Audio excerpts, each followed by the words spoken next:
Welcome to the Jamal Thomas Morning Show. Whoa, this is a little off. Let's see if we can fix this. Can we fix it? Can we fix it? All right, we'll have to fix it during the guess. I hope you guys are doing okay. My name is Jamal Thomas. This is indeed the Jamal Thomas Morning Show. I'm glad that you guys can join me wherever you are in the world. I'm not going to be a chauvinist for the East Coast because I am not exactly on the East Coast. That being said, thank you for joining me. Wherever you are, if you're under the sound of this voice, you have my deepest appreciation for being under the sound of this voice. I decided to rock the red tie today. I thought it'd change it up a little bit. And yes, I know I had the red tie on yesterday, but that's okay. So we have a damn good show for you today.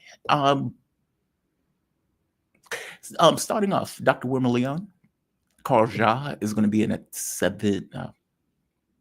8 o'clock. And we are going to round it out with Dan Kovalik. Now, there's a few stories that are popping up, and I don't necessarily want to jump ahead of my guests. So I won't necessarily hit those stories full on. But the attack on Nasser Hospital that has murdered 5 journalists, I believe 15 people total, 5 of them being journalists. Look, I would tell you, I don't do Israeli stories every day. It's like saying, hey, the Nazis murdered 5 people today. The Nazis murder 5 people every day. And it's usually more than that. It's usually 50, 60, 70, 80, 90, 100.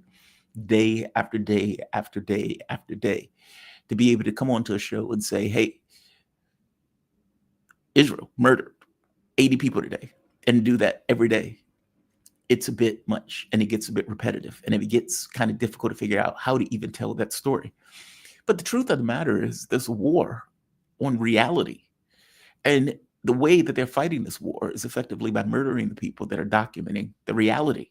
You're documenting the scribers, the people who say, hey, look at those people that they just killed, assassinated, murdered. Look at the baby that they just attacked. And of course, you're going to get Israel coming out saying, well, that baby was dangerous. That baby had a bomb in its diaper. And, the Mossad figured it out. And so we had to kind of kill that dangerous baby. They will do that, and they would do that day after day after day.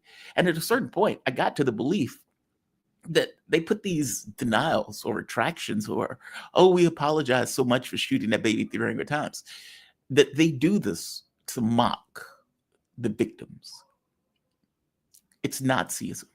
It's just under a different guise. There's not that great of a difference, short of the fact that Germany actually had a strong military and a strong government, was Israel's completely living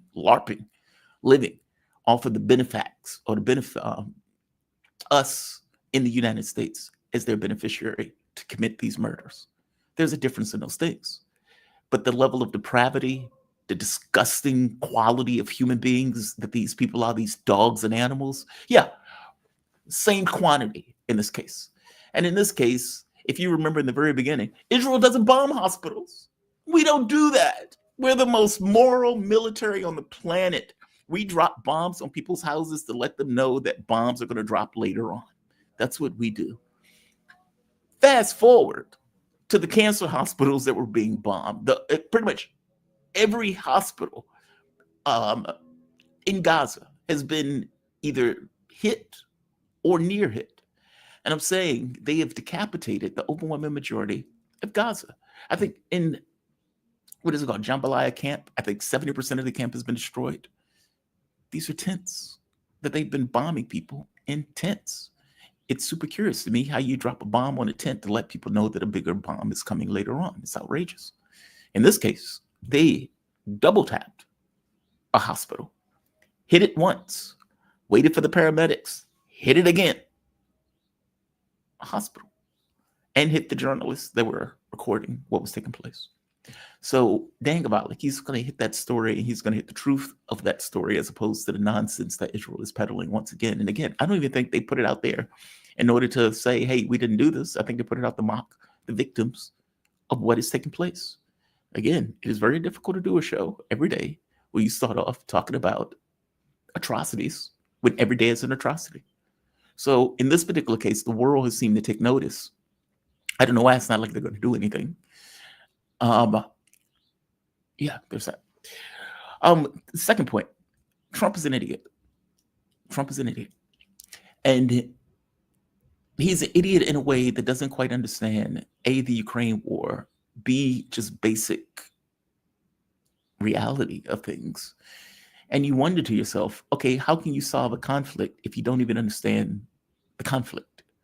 To boil down what is taking place in Ukraine as personality issues fundamentally misunderstands what is taking place in Ukraine. In fact, just to show you my point, this is Donald Trump giving an interview. And in the Oval Office, as he's having this conversation, they ask him, oh, crap. A second is bad. It's going to flip. It's going to crash. It's going to crash. It's going to crash.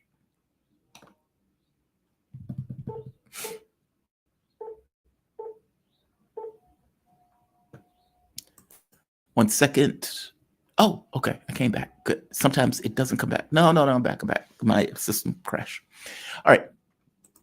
To show that he doesn't quite understand what is taking place, Donald Trump was asked, hey, why do you think that there's such, that Putin is so reluctant to meet with Zelensky?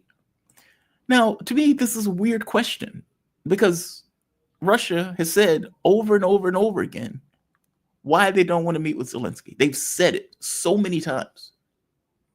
And yet, when asked, the president of the United States, with the memory of a hamster, comes out. Sometimes they do like to meet with this.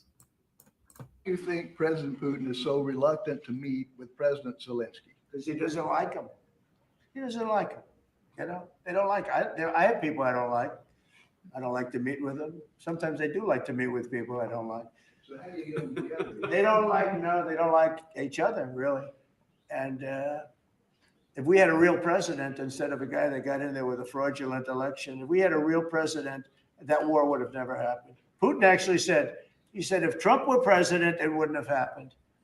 Happened for a lot of reasons. Happened because of Afghanistan. When he saw how incompetent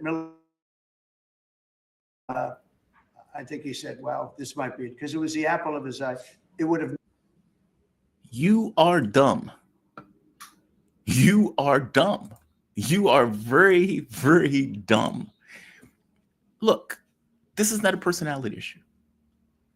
I know Trump boils things down to personalities. This is not a personality issue. All things being equal, as Lavrov, as Putin, as pretty much anybody in the Russian government has pointed out, Zelensky is illegitimate. Zelensky has overstayed his term by, God, over a year, maybe 2 at this point, and has just been declaring martial law and has been governing and throwing his political opponents in prison if they raise their heads up. It's that. It's that. It's not, well, Putin feels some kind of way about Zelensky. Putin may hate Zelensky's guts. That has nothing to do with him meeting Zelensky. If Zelensky won an election, Putin will be forced to meet with him, but therein lies the rub. Could Zelensky actually win an election? The answer is no, which is why they want to put in Zelensky, because they believe, what is it? I don't know if you've ever watched Boss. Oh, Kelsey Grammer. He's a god in that show. He's God in that show. I'm not talking about what he is in real life. I'm just saying on that show, in that role, he is a god. And he plays that character. You know how they say you never go full retarded? Kelsey Grammer goes full retarded in that role. He's so good. He makes this point when he's talking about changing out the governor. And he says continuity on the inside, change on the outside. Effectively, we'll change the face, but we're not changing the policies. Policies are going to stay the same. And I'm saying that is true also in Ukraine. In this case, you have a true blue banderite that they want to put in that position. The point that I'm making here is Donald Trump is completely off his rocker if he believes, and maybe that's just him. People see the world in the way that they are on some level, right? From him, it's all personality. It's the cult of personality. I'm the strong man. I'm the leader. I'm the guy who they've been down to. That is weakness, by the way. That is not a projection of strength. That is a projection of weakness, that you need to do that. But I'm pointing out that in his mind, that's what it all boiled down to. So yeah, I have the war solved in 24 hours because I just go to Putin and say, hey, Pootie, let's just solve this thing. That's incompetence. That is over the moon with jet skis incompetence. But that's what seems to be in his mind. A hamster running on a wheel with a little thing to egg them on. It's just weird. If you can't get it right, how do you actually solve it? Meaning, if you don't understand it, how do you actually come to a resolution to the conflict? And I guess the answer is you don't. I want to bring in my guests. Oh, Carl, you're early. You're an hour early. It's supposed to be 7:15. Okay, Carl, I'm going to bring you on real quick.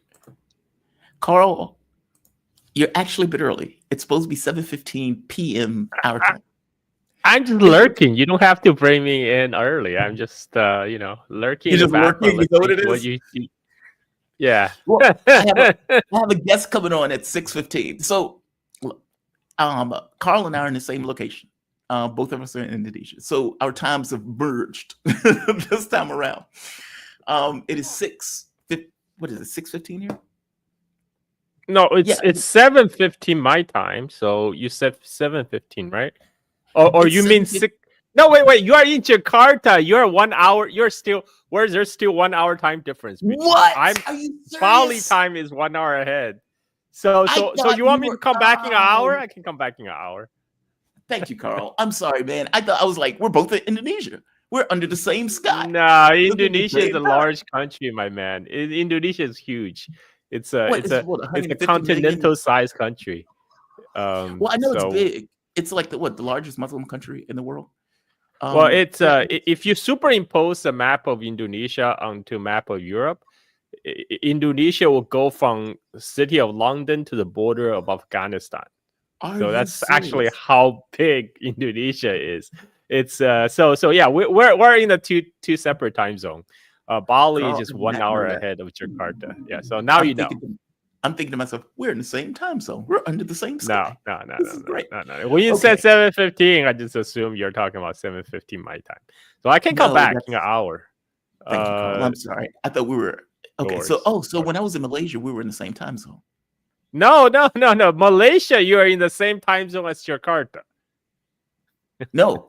I'm an hour no, 1 hour. But anyway, I'm in the same time zone as Beijing time. Okay, Bali is in the same time zone as Beijing time. You were also in the same time zone with me then in Malaysia. Beijing, Malaysia, at the same time zone. I'm serious. I promise you, it's true. Yeah. When I used to bring you on at 7:15, it was 7:15 my time. Also, which part? You are in KL? Kuala Lumpur. Yeah, Kuala Lumpur. I would have think KL it would be the same time zone as Jakarta, but okay. 12 hours. What do I know? I'm 1 hour behind. So it used to be 12 hours back to the States. When I moved here, it was 11 hours back to the States. Yeah, right now I'm exactly 12 hours apart from New York. So like, and that's what AM there, PM over here. Yeah, that's what I was in Kuala Lumpur. Okay. Thank you for coming back in 1 hour. I'm sorry. I'll be back in an hour. Okay. See you soon. Thank you, man. Bye. No worries. All right. That is my screw up. Dr. Wilmer Leon will be here shortly. He is usually like a clock. I want to make sure he got my message.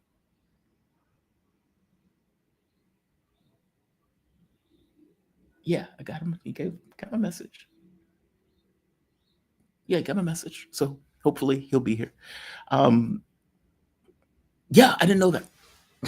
I didn't know that. It's like time zone madness. It's like you're trying to figure out the time zones. Look, even when I was on the East Coast, it was the same thing. You have people who are effectively all over the planet, and you're trying to get those people to try to nail down their time zones. All right. Well, while we wait on Dr. Leon, let's go to another video. Again, this is Donald Trump not understanding why the war took place. And in his mind, this is an issue of personalities. Well, we just need to get Zelensky and Putin into a room. Okay, well, dude,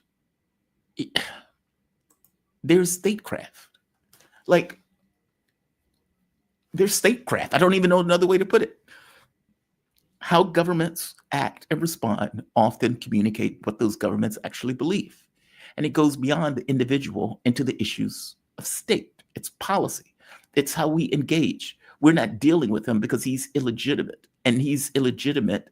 And so the next rando who comes into office in Ukraine can blow away the contract. Yeah, I didn't sign that. The guy was illegitimate. I'm not touching that. So no, we're not agreeing to the terms of the deal, in which case you're back in the same situation later on. Trump either is feigning ignorance on this, or he really is that ignorant. And the sad part is, can you really tell the difference? Do you really know? That's the sad part. That's the scary part. And this is the guy that is talking about making a deal. Also, one more point on this. When I was having a conversation with Mark yesterday, and Mark brought up kind of JFK and saying, look, we may be in another Cuban Missile Crisis. And I pointed out how terrifying that is, because it's one thing if you have somebody like JFK who's competent, knowledgeable, who in his mind, yes, he was the US president, but he also didn't necessarily want to bring the world to oblivion because of his ego. And when you had the generals that were sitting across from him saying, hey, we should launch. And, yeah, they'll take out our East Coast, but we'll be able to destroy all of the Soviet Union. The military is always lying when they say stuff like that. Always lying. B, the idea that you're willing to have a war as opposed to trying to come to a peaceful settlement because of issues of ego is nonsense. It's just nonsense. And not just a war, a nuclear war at that. JFK was doing any and everything in his power to find a way out of that quagmire. Do you have that confidence with Donald Trump? Do you have the confidence with Donald Trump? I don't. And if you do, I don't know why you do. I don't know why you do. This is a man who's petty, has an ego that overrides good sense, that believes he is the dominant authority, despite the fact that he's a small, petty man of a declining empire, and is manipulatable based off of that personality flaw. And so, no, I don't necessarily have this belief that Donald Trump will see us out of this quagmire when this quagmire hits. I don't even believe at this point that Donald Trump even knows how to get us out the war. He can walk. He doesn't seem to want to do that. He could call it today. So I'm done. I'm out. He's not doing that. And the fact that he's not doing that is problematic, to put it mildly. I want to play something else. Let me go to another segment while I'm waiting on Dr. Leon. Ghislaine Maxwell. Speaking of Trump, Ghislaine Maxwell. If you remember, the Epstein files had gotten to be so overwhelming of an issue for Donald Trump that Donald Trump was put into this position of, okay, there are no files. Okay, there are files, but they were written by Joe Biden. Well, they are files, but, they're not many. And then you find out that the FBI had teams of agents going through trying to get rid of Donald Trump's name in it. They said, okay, I'll push my attorney general to release the testimony, meaning the story kept changing over and over and over again until you realize there are files, there are things. And not to mention you have Ghislaine Maxwell, who's sitting in a cage. All right. So Trump says, all right, I have an idea. Let's talk to Ghislaine Maxwell. Now, of course, this is nonsense, right? How do you do that? How do you have a conversation with a woman who wants something, who is in a radical position of insecurity at this moment, considering she's facing 15 years in prison, if not more, or if she's serving 15 years, or give it whatever that number is? Obviously, she's a starving woman who's willing to do tricks and dance for food. Food, in this case, is a pardon, or at the very least, a lessening of her sentence. So how does the president of the United States, with a straight face, say, all right, let's talk to Ghislaine and let's see what she has to say. And let's see who she implicates and whether I, the person who's holding the pardon over her head, will be one of the people that she implicates. Now, in the same way that Joe Biden consistently said, I'm not going to give Hunter a pardon. I'm not going to give Hunter a pardon. I'm not going to give him a pardon. I'm not going to give him a pardon. And of course, people like me have said that's nonsense. Obviously, you're going to pardon your son. Should you? As a dad, obviously the answer is yes. Any dad would do it, right? Any rando dad that just so happened to have the capability of pardoning their child would pardon their child. I get that. Ghislaine whether you should do it as a president is different, of course. Ghislaine, that's different. That is you not wanting to be implicated in being a pedophile and a protector of pedophiles, and not wanting your relationship with Epstein outed further than what it is already outed. And so anything that she says has to be taken with a radical black hole level of skepticism, considering she has something that she wants, which is obvious. She wants to get out of prison, and she wants to do it before she's 80 years old. Her testimony, some of it was released. I'm going to play part of this for you because it is amazing. It is amazing. Oh, he's here. Excellent. Let me bring in my guest. I wanted to make sure you were in your seat. Good morning. Good morning. How you doing today, my man? You doing okay? Oh man, shoot, I'm talking to you. I'm doing great. Well, I'm joined with Dr. Wilmer Leon. He's radio host, political scientist, nationally syndicated columnist, host of Connecting the Dots on YouTube. He also has a serious radio show. What is the name of that show? It's not going. Inside the Issues with Wilmer Leon. It airs Saturdays from 11 to 2 Eastern. Okay. And this Saturday, Friday will be the 20th commemoration of the Hurricane Katrina catastrophe. So the first 2 hours, I'm going to spend some time with some New Orleanians who were in Katrina, and talking about not so much.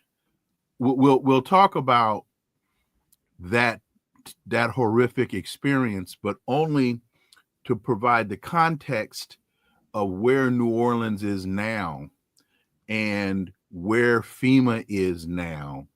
Mm-hmm. So I'm considering it Katrina 20 years then and forward, because it doesn't seem as though we've learned much. So that's what we're going to be talking about on Saturday. You have to care to learn, man. You have to care to learn. If you don't care, you don't learn, right? Like it has to bite you on some level. Then you're forced to learn to care. Yeah. But I mean, the people who are in these positions, they aren't touched by this stuff. It's not like George Bush lost a child in Katrina and George Bush now cares. It's not that. Correct. It's those black people that I see flying as I fly above them. Oh, well. Floating. Or even, I'm not even going to put in race. Those rando Americans that I see. I don't even think it's a race issue. I think they just don't care. That should be good. That should be a good show. Looking forward to it. That should be a good show. I'm glad you joined me. I want to hit the story. Ghislaine Maxwell. I mean, there are a few that I want to hit with you. Right. One has to do with Kamala Harris. Come to find out, the DNC did a bait and switch with people, not telling people that the money that they were giving to Harris and DNC were going to pay back debts, not going to actually deal with the challenges ahead of them. But I have to hit Ghislaine Maxwell first. It is amazing to me that Trump believes that he's going to get any mileage out of this. So, of course, they have the deposition to Ghislaine Maxwell. It was like, hey, she's not going to get anything for this. She's not going to get anything for this. So she's obviously telling the truth. Okay, for one, I don't believe that in the least. Donald Trump on his last day in office, because, by the way, he's out. But this is what she had to say. And notice one of the questions are like, so you never heard of this coming out of Trump? Nope, I never saw it at all. This is Maxwell. Let's see if I can flip this.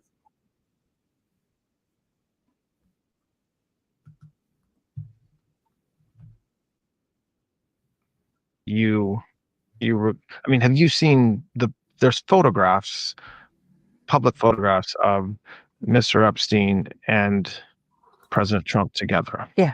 And there's photographs I think you're in some of the photographs as well. Those all appear to be social settings. Yeah. That's my memory. If there were social settings, I don't know Epstein's, if he had, whatever the nature of the president's friendship, if you will, or however you want to define that with Epstein. I was never witness. I think they were friendly, like people are in social settings. I don't think they were close friends, or I certainly never witnessed the president in any of. I don't recall ever seeing him in his house, for instance. I actually never saw the president in any type of massage setting. I never witnessed the president in any inappropriate setting in any way. The president was never inappropriate with anybody. In the times that I was with him, he was a gentleman in all respects. And so for the folks we just talked about, so the former Secretary of State John Kerry, Ted Kennedy, you don't know whether Mr. Epstein knew him, so I take that to mean you have no recollection of them flying on his planes or Oh, God, visiting no. him. Okay. But Bobby Kennedy knew him. Bobby, the health. Sorry, say that again about Bobby Kennedy. Bobby knew Mr. Epstein How do you know that? because we went on a trip together. We went to dinosaur bone hunting in the Dakotas. Do you remember President Trump submitting? Can I just stop there for a moment? Can I just stop there for a moment? Is that what rich people do? Like, there are times where I hear stuff like Trump and Epstein, and I think to myself, is that what they do when we're not watching? Dinosaur bone hunting? How do you even know where dinosaur bones are? I have some very crude jokes I could use, but I'll let that go. No, go for it. No. You should hit Ted Rawl. Ted Rawl can get real salty. Well, that's why we love Ted. Yeah. All right. So let her finish. That would be too crass. Anyway, go ahead. He said, and they're like, have you ever seen Donald Trump get a massage? Hence dinosaur bone hunting. Anyway, go ahead. See? A letter or a card or a note. I don't. Do you think the articles? Well, do you remember seeing that book or any portion of the letters in your discovery in New York? Yes. Okay, what do you remember seeing? I remember there were some portions of that book, but what surprised me, what surprised me was how few there were, because I thought if you had those, where are the rest? There was none of Mr. Trump. In your discovery? In my discovery, sorry. President Trump. There was nothing from President And do Trump. you remember, but separate and apart from your discovery, do you remember one way or the other whether President Trump submitted a letter for his 50th birthday? I do not remember. All right. Now, this is, just to be clear, this is Todd Blanche, Deputy Attorney General, asking Ghislaine Maxwell questions. Leading questions. Yes, for obvious reasons, right? And we know as a flat fact that Donald Trump wrote that part in the book. Donald Trump comes out, lies, and is like, I don't know who they got that from. I'm going to sue the people who put that out. I think it was the Wall Street Journal. I'm going to sue them. Blah, blah, blah. Mm-hmm. And it's like, dude,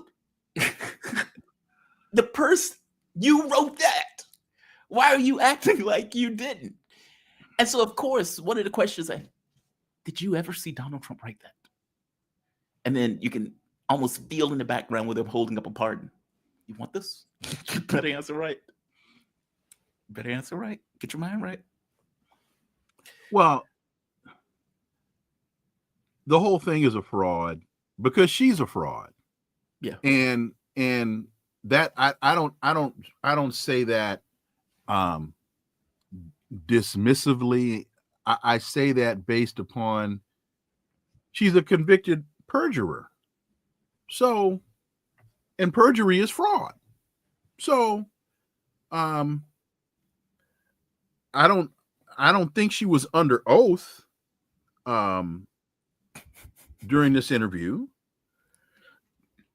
And it was incredibly coincidentally self-serving for Donald Trump. So, yes. but this is the kind of horrific kabuki theater that our politics has devolved to. There's a state of emergency in Washington, D.C. I must send in the troops. Yes. The mayor of Chicago is doing the mayor of Baltimore is, I'm sorry, the governor of Maryland and the mayor of Baltimore are doing horrific jobs. I must send in the troops. And the data just does not prove that to be true. Yep. Chicago, you know, we hear all of this stuff about Chicago, but I think the data shows Chicago isn't even the 12th or 13th worst city if you're using crime statistics as your gauge. So all it is self-serving. All that does is give him a dupe or give him a someone that he can point to and say, you see, I told you, she just validated what I've been saying. Well, yeah, because you paid her to. Right. And those are called you paid her to. And she and the other thing is the guy questioning her really isn't that deeply involved or has that deep of an understanding of her testimony. He was not involved in the case again. Why not bring in the investigators that were involved in her trial, the ones that know when she's lying because they have the record of the testimony? So it was just silly. You don't want to out her lies when she's telling lies. Like, you don't want to do that. That defeats the point, right? I don't even know how this helps him. Like, it's the weirdest thing in the world. Obviously, the president of the United States has the capability of giving her a pardon. That's obvious. It helps him in his mind. It helps him in his mind. Because he can now say, I told you I wasn't involved. I told you I did nothing illicit because Ghislaine Maxwell told you that. And everybody knows she's the paragon of virtue. So there's no there. It's so weird. It's so weird. It's not weird. It's pathetic. It's just pathetic. Weird is aliens in the New Mexico desert. That's weird. That's actually interesting. That's weird. Yeah. Somebody with a big old head and one big eye, take me to a year later. That's weird. A beluga whale is weird. This is pathetic. Yeah. In fact, all of this stuff is pathetic. I mean, and it does, let's be honest, it doesn't really start with Trump. I mean, no. If you're this is more silly sideshow stuff. Mm-hmm. Making an argument that Russia's about to invade all of Europe with 150,000 troops. And so we need to spend hundreds of billions of dollars, and we need to steep Russophobia into the society, and we need to bring the country to the brink of war with a nuclear power. Okay, that's disastrous. Mm-hmm. And or I go further. Hillary Clinton, the Russians got Donald Trump elected, which once again is a massive psyop. I'm not picking on Democrats. I'm just pointing out big ticket items that has larger political consequences that run the globe. Part of the reason I would wager that Democrats act the way they do is because in their mind, it was Putin that got Trump elected. And under no circumstances have they backed away from that nonsense. In their mind, that's just real. Have you ever talked to Democrats? I have. They brought this up? Yeah. And they bring this up. Yes. And you're sitting there like, okay, do you have evidence of that? But that's not just Democrats. That's just a lot of Americans outside.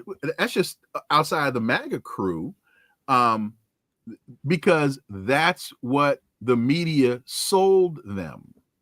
Mm-hmm. And then when you try to explain to people, for example, I've got friends that are they're into IT, right? Mm-hmm. And they understand transmission speeds and they understand all of that network stuff, routers and all of that. And so I'm in a conversation with three of them, and I say, it's been proven that there was that the claim of the Democrats about the server being hacked defies the laws of physics. Right. And you guys being IT people, being network people, you would understand this much better than I. And you explain this to them. And they then just look at you blank, because now you're dealing with cognitive dissidence, and the reality just doesn't match the mentality. Yeah. And they struggle with, but I was told by the trusted source that the sun revolves around the moon. So it has to be true. So the sun must revolve around the moon. Well, no, I can show you that they can't balance that. And I say, the guy that did this, Bill Binney, the guy, I tell him, NSA guy, and and man, they go to tilt. They go to tilt. I got into this big argument with this guy at what was it? I think it was like a Bernie convention or something. Mm-hmm. And, everybody's just kind of in the room. We're talking. And look, me, I'm the same, whether I'm here or outside. I'm literally the same person. I think as am I. It is not great for marriage. I'll tell you that, right? But this guy was, I have no issue saying I disagree. Pretty much anytime, right? And my ex-wife used to hate this because she'd be like, dude, just leave it. Just leave it. Just leave it. Right. And it's like, something's like, yeah, I don't agree with that. And here's why I don't agree with that. And dude is like, what do you mean? What do you mean? Obviously, he's working for the Russians. Where are you getting that from? Well, Trump said in a speech, when he was giving a speech, he said, give more information. Dude, that is not like it becomes one of those things, right? Where the guy has this kind of negative impression of you, and you're like, I don't know what that guy thinks that. I do get it. You're a Democrat. You hate the guy. That's just kind of like Obama. He's a Muslim. He's a Kenyan. He's a this. It's like you want to say he's an N-word, but you can't really say that, so you use all these other words in order to kind of use it. It's kind of the reverse with Trump, where they want to throw all this stuff at him. He is deeply, deeply incompetent and a deeply evil man. He was not working with the Russians. Right. You can say both, right?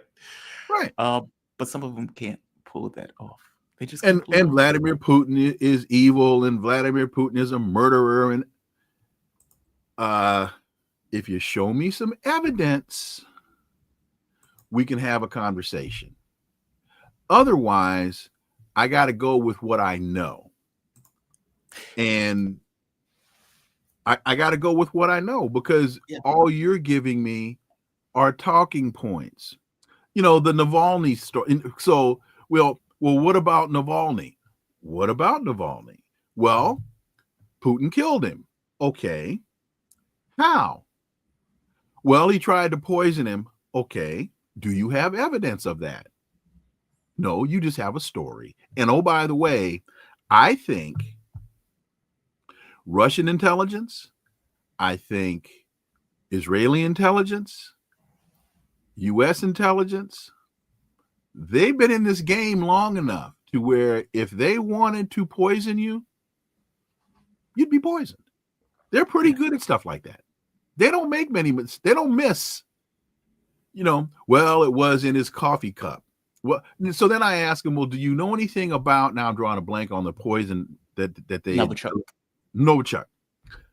Do you know anything about it? No. Well, it's one of the most lethal. It's so lethal you can't use it, because if you used it in an airport, everybody in the waiting area would be dead. If you used it on an airplane, everybody on the airplane would be dead. It's so lethal you really can't use it. But you start telling them stuff like that. Oh, he was a what do you call, opposition leader. No, when you look at the numbers, he was like David Duke. Yeah. Well, how do you know? Because I looked at the numbers. It's like So anyway, you have secret information, right? I looked at the numbers. It's I am, those people who have that conversation about Putin, is always blows me away. Right. I want to go to I think the thing that always gets me is this idea of we forgive our leaders, like we forgive our monsters, but we point at theirs as if they're unique. They're something different. And it's like, dude, George Bush invaded a country, killed 1 million people. He's not a good man. Donald Trump is backing a genocide. He's not a good man. Obama was having drone wars that was murdering people across the board, not to mention the overthrow of Ukraine that led us to. He's not a good man. Like, none of these are not good people, even though you hug your monsters. And it's like, yeah, it's frustrating. It becomes a frustrating thing. When you work for an opposition media network, it becomes frustrating. The world becomes a frustrating place. The world becomes a very frustrating place. Well, you hug your monsters because they're not monsters. And they should be. Well, they are, but see, the West, the media spends an awful lot of time personalizing and vilifying the enemy. So what's happening in Ukraine in terms of Western media is not as much Russia as it is Putin. George Bush was operating on behalf of the United States, defending democracy. They told you the noble lie, as Plato would talk about in the Republic. They told you the noble lie. But Maduro in Venezuela, it's Maduro that is evil. We have to go in and remove Nicolas Maduro. We have to go in and bring about regime change in Russia, because Putin is a dictator. So they vilify the individual. That makes it much easier to construct the narrative about it's good versus evil. And so that is one reason, I believe, why it's easy for us to love our monsters. Is a noble lie always necessary for a society to function? For a society to function? I don't think so. I think it's necessary for this society to function, but I don't think, you know, is everybody supposed to know everything? Probably not. But if you're not involved in genocide, why not tell the people the truth? If you're not just randomly, exterminating entire groups of ethnicities and people, why not tell them the truth? What if you have a president that's okay? Let's take Rick and Morty as a good example, because Rick and Morty is always great. Oh, you have a noble king. The king is great. Mm-hmm. He is fantastic. He does amazing things for the people in the population. The king is a pedophile. Do you tell the population that the king is a pedophile? Yeah. If you got kids. If the consequence even if the consequence is the destruction of that. And I know this is a wild example. Okay, that's a wild example. That was an example in Rick and Morty where the king was a pedophile. They ended up killing the king after the fact. It was like, we can never tell anybody. We can never tell a soul. We must keep his memory intact. Because in order to keep his memory intact, that allows our society to progress forward with this kind of noble light. I'm pointing out our society is built the exact same way. Andrew Jackson is on the dollar. The man was a murderous maniac in regards to Native Americans. And yet, in our mind, he's a hero because he is an American hero. Like, we do the same thing. And I guess my question is, could we function as a society if those truths were outed in any massive way? Yes, because we're bigger than that. You think so? Yes. Yes. We're bigger than that. Wait, and just so I'm clear, you mean as human beings, as Americans, as all the above? Yes. Donald Trump wants to scrub the Smithsonian Institution of references to enslavement in the United States. Well, we've been able to function up to this point knowing the truth. Right. We've been able to make it this far. In fact, I subscribe to the idea that we're better knowing our faults. Agreed. And we're better knowing our imperfections.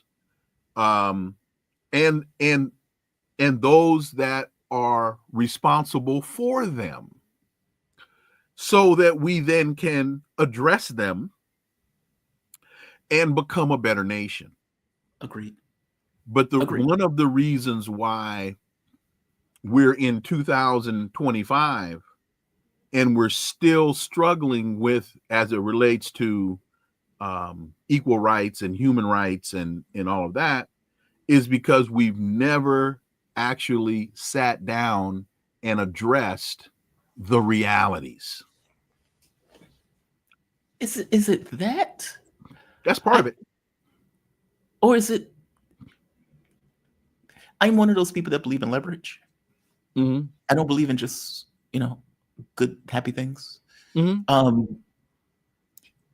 If George Bush had to go and fight the war that he started, George Bush wouldn't have started the war. It's almost as if, it's the people who are at the top are at a table that they don't believe is touched. And so why do I care about Katrina if that doesn't touch me? Why do I care about, all of these people living on the streets in California if it doesn't touch me? It's this distinction between, where you are as a person of means in the top 1% or top 0.1% or whatever that number is, making choices about how the globe works versus the people who have to deal with those consequences. There's a separation between the consequence versus the person who's creating that consequence. And until that separation is meted, I don't think it changes. I mean, correct me if I'm wrong on this. Like, if you can just push a button and kill somebody somewhere else in the world, do you really care? You don't even see the person who's getting killed. You find out on the news, but you didn't see the destruction. You didn't see the civilians. You weren't connected to the civilians in any particular way. It's not even your country at that point. Or let's take it to a U.S. example. You have all of these people who are effectively living on the streets. You have all of these people who are missing health care, have to like $50,000, $60,000, $70,000 of debt from just the temerity to get an education. Something, by the way, that's beneficial to your society. The people, they don't care. Like, from their point of view, they can exploit, and they can use the exploitation of that labor. They can use these laws and these things despite the consequences that it create, because at the end of the day, they're elite, they stay rich, and they are separate and distinct from it. They can go into their enclaves, they can blow themselves off into space. They don't care. It's the inability for action to meet consequence that I think is a large part of the problem. Correct me if I'm wrong. No, you're absolutely right. But they've been taught not to care. They have bought into a dynamic that is based upon a different narrative. So I don't know the man, but I would think that when Barack Obama was in his 20s, he was probably a pretty cool dude to hang out with. Smoked a lot of dope. Yeah. You know, let's go, come on, Barry, surf's up. Let's go smoke a doobie. Yeah, man. Right. Let's drink some bourbon and but there came a point where, and it might have been when he was at Columbia and he met Brzezinski, Mm-hmm. that he was offered a choice. And he made a choice.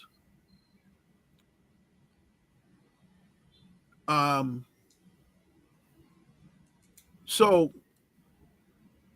he could have gone another way. He didn't have to push those buttons on Tuesdays and drone all those people to death. He didn't have to do that. He didn't have to agree. He didn't have to listen to Hillary Clinton and agree to assassinate Gaddafi. He didn't have to do that. His mother may have told you he was raised better than that. I don't know, but so that's learned behavior. And whether it was willing ignorance or whether it was sheer evil, I would like to think if I were offered the same option, I would go another way. Never been offered the option, so I don't know. Yeah. But I know how I was raised. And I know that, I never wanted to get that when after every show, when my parents were alive, after every Saturday show, the first call I would get would be from my parents.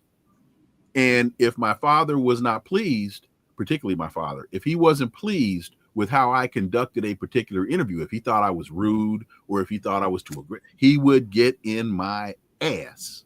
Really? Oh, man. And I'd say, well, Dad, it's radio, son. I don't care what it is. You were raised better than that. And it took a while for me to realize, you know what? I don't have to follow that line. I was raised better than that. I can do this differently. I don't have, I'm not going to mention any people's names. I don't have to be that guy. I can be this guy.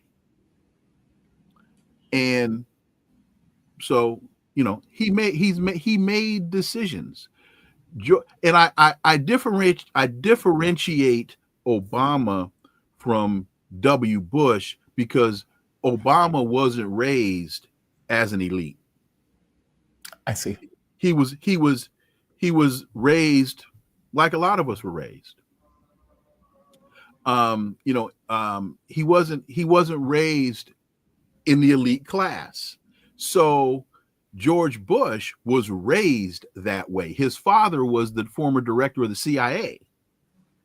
He was raised with a certain worldview, even though he never really seemed to be able to project one. Yeah. He was raised, even if his worldview was limited to the United States is omnipotent and everything we do is right. It's always them versus us, and we must always win.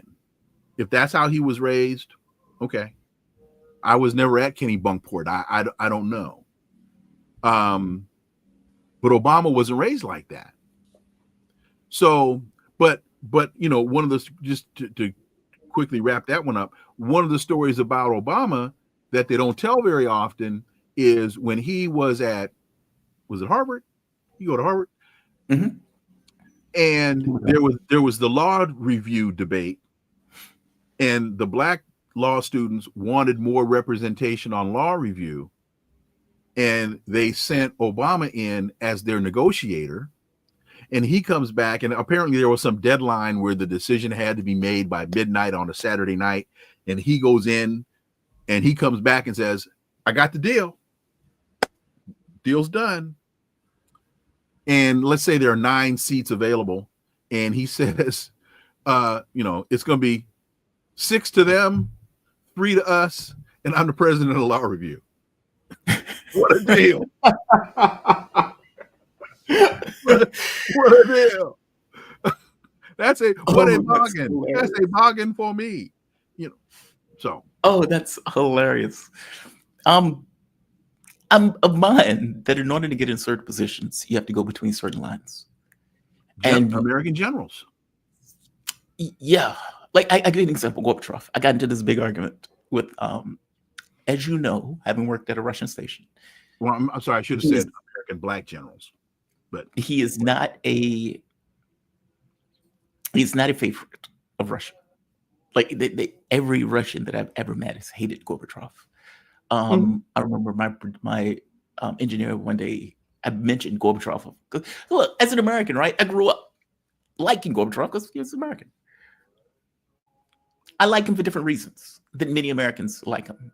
It's not that I like him for this notion of trying to end the Cold War, well, or for the fall of the Soviet Union, which is what many Americans like him for. I like him because he tried. That's what I like him for. I like him because he was an optimist.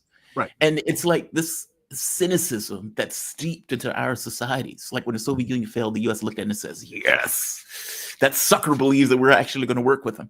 Right. They were never going to work with him. Right. But in his mind, he's like, I'm going to I think I can get this deal done. I think I can get this deal done. And I think I can bring the world to peace. And I think I can bring us from the edge of the nuclear apocalypse. That was in his mind. He was wrong. He was deeply wrong. And I think he also believed I don't have to sell out my economy to Western banks in order to do that. Right. He wanted a federation. It all collapsed. Right. But I like it because he tried. Right. Now, to your point, as you point out, well, they could have done something different. They could have went a different pathway. Is Gorbachev the poster boy for that's not true? That you're in a cynical process, and in the cynical process, you have to behave in your environment as your environment demands you to behave. That's a brutal question. I know it's a brutal question. I don't even like to ask the question. I'm more of a Star Trek. Sorry. Ask that question again. Is he the poster boy for that you are stuck responding to the environment in the way that you see your environment? Like meaning, I can't be loved. They always say that Star Trek characters can't exist in a Star Trek universe because you have like the Romulans, you have all these other characters who are just cutthroat and just ready to go after you at a moment's notice. And you have these Star Trek characters who are willing to give their lives and all this other stuff. It's like they will be eaten alive in real life. Like you need plot armor to keep this Federation intact because they would get destroyed in real life because of all of these other cynical empires that are going out for their own self-interest without any regard for it, meaning we're going for what is in our best interest, period. It's not about love and light. It's not about ethics. It's not about morality. We're going out for our best interests. And I'm saying when you're in an environment that is built that way, constructed that way, can you be that love and light character? Like meaning, is Gorbachev the poster boy that he effed it up because he was trying to be an optimist in an environment where optimists get eaten alive for that very optimism? No. I got to be sure I understand which part of the question I'm answering. It's the same question. No, but it had a couple parts. Okay. And I don't think Gorbachev was wrong in his objective. He made a mistake in trusting his opponent. Well, he didn't see it as, I don't think he saw the United States as a competitor. The United States, and see, this is where I believe this is where we now have the problem between Putin and Trump. Putin has finally gotten to the point of understanding I can't trust you. I can't negotiate with you. You've lied too many times. Mm-hmm. And so now the West frames the conversation with Putin as he's obstinate.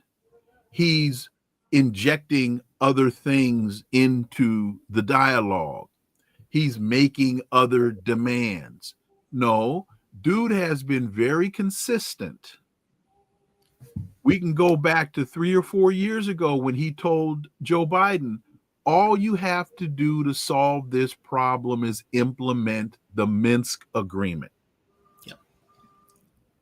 If you implement the Minsk agreement, we've already negotiated this. There's no need for us to discuss it any further. Just implement what we agreed to. And what does Angela Merkel come back and say? Oh, we were lying when we did that. So now Donald Trump is saying to Putin, we need a ceasefire. And Putin saying, been there, done that, took the ass whooping a couple of times. And I'm not going to do it again. No, we're not going to have a ceasefire. Basically, what he's saying, in my interpretation, you are going to surrender or I'm going to continue to whoop that ass. Yes. Yes. So I think I hope I'm answering your question. The difference, one of the, I think, major differences between Putin and Gorbachev is Putin may very well be as optimistic as Gorbachev. Putin, I don't know this. That's what I'm saying. May very well be, because I don't know. He may very well be as much of an optimist as Gorbachev was, but he's also a realist. He's dealing in the politics of realism, and he has come to understand he cannot trust the United States. Yeah. And I believe, and I don't think it's un-American for me to say this, because I'm not saying he can't trust America. Just honest. What I'm saying is he can't trust the United States in its current construct, because all Joe Biden did was lie. All Barack Obama did was lie. All Donald Trump does is lie. Because it's not about who's in the Oval Office, particularly as it relates to foreign policy. It's not about the policy of the administration. It's American foreign policy. It's all about the Wolfowitz doctrine. It's all about full spectrum dominance. And if to me, it's analogous to trying to negotiate with the Zionist colony of Israel. And I've been asked this question: how do you sit and negotiate a peace deal? You don't. With someone who is sworn to your extermination and has said it and is very clear about it. I am here to eliminate you. Well, it's analogous to being almost pregnant. How do you negotiate that? You can't. Why? So this is one of the issues I have, with Hamas, and I probably need to talk to Laith Marouf about this. Hamas and Hezbollah. How did you think you could sit down and negotiate with these people when for the last 40 years or 50 years they have been saying nothing but, you are less than human, and I am here to exterminate you? How do you negotiate that? It goes to Iran also, right? Yes, absolutely. Absolutely. And see, part of the problem there is people don't really understand the history. See, that's the other. In fact, I had this conversation with somebody yesterday about understanding the history. So if folks, in talking about Ukraine, if you understand the history going back to just going back. I ain't even talking about going back to Alexander the Great and all of that, Catherine the Great. No, just go back to 1990 or 1991, and Jim Baker and Gorbachev, and not 1 inch closer to the Soviet Union. If you agree, right. 1 inch to the east, to reunite East and West Germany. Go back, and if you've read the "Niet means Niet" memo, cable, where Bill Burns says, "Hey, these folks aren't joking.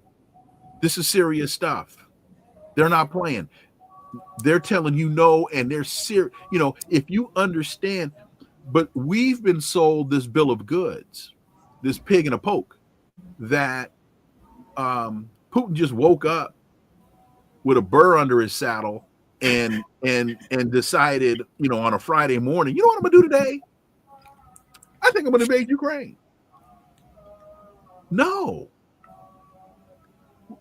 In Iran, when was the last time, other than me or you, I'm saying this to the audience, you heard the name Mohammad Mossadegh? You know, the United States started that conflict in Iran in 1956.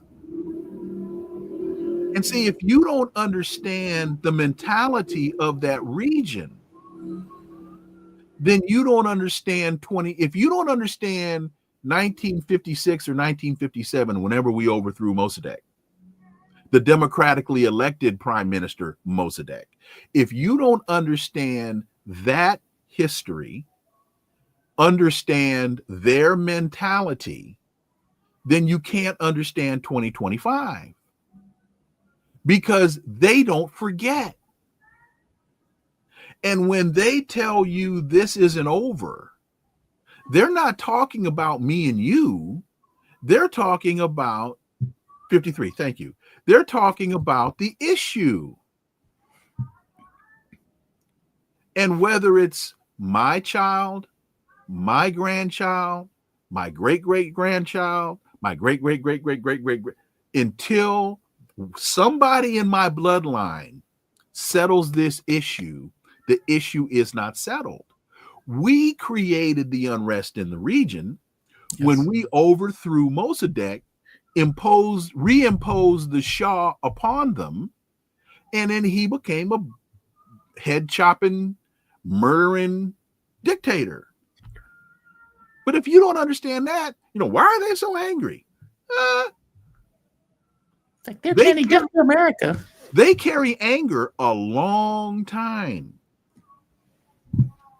But in many regards, it's not even really anger. It's justice. The Quran is a book about justice. It's not about anger. It's about justice. You have to keep, it's about, what do you call it? Balance the scales. Balancing the scales. When you put stuff out in the universe, it comes karma. Oh, karma. Yeah. And I'm not trying to offend any Muslims. I'm no Quranic scholar, but you know, you put something out there, now you got to deal with it.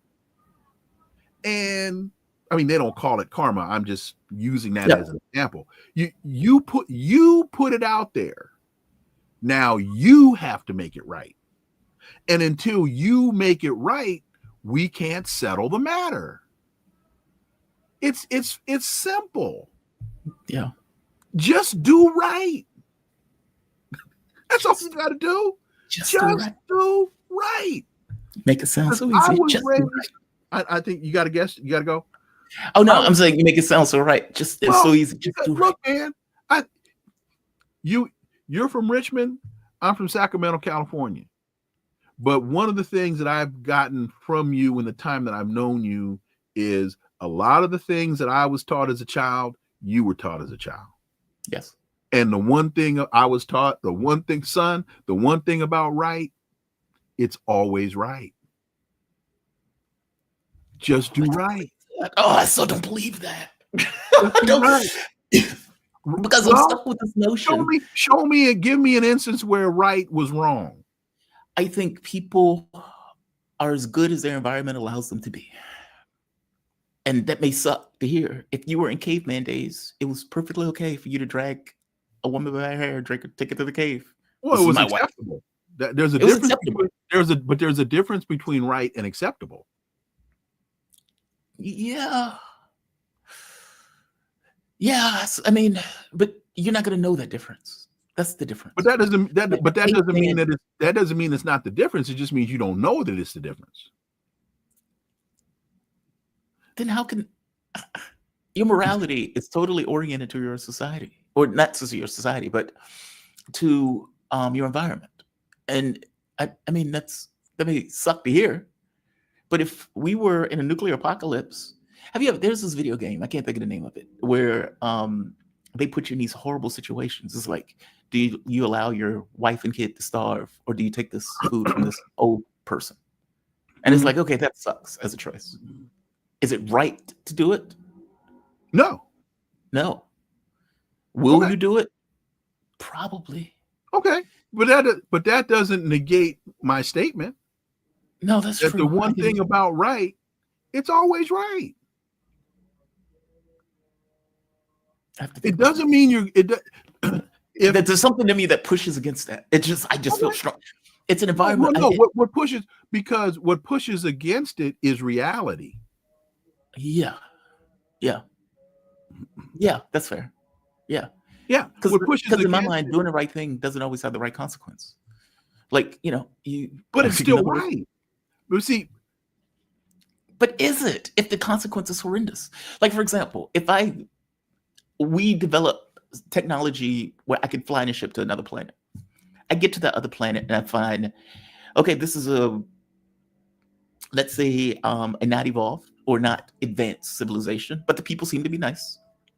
I liberate one of the groups, and the group that I liberate turns around and massacres the other group, basically committing a genocide. Was it right for me to get involved? No. Why not? If you don't understand the history of the conflict, and you may very well have wound up with your American arrogance, you may have you entered into the circumstance thinking you knew everything, only to find out you got suckered and you liberated the wrong crew. I saw people being tortured and killed by a murderous dictator, and I went to free those people. What you thought. But I mean, that's hard. I mean, that's what I'm saying. Right is not always easy. This is a hypothetical. So it is a hypothetical. All I can tell you is I was raised to understand right and wrong. And in fact, part of what I was told by my parents was the result may not always work out in your favor in the short run, but doing right will always what did Dr. King tell us? The moral arc of history is long, but it bends towards justice. Yep.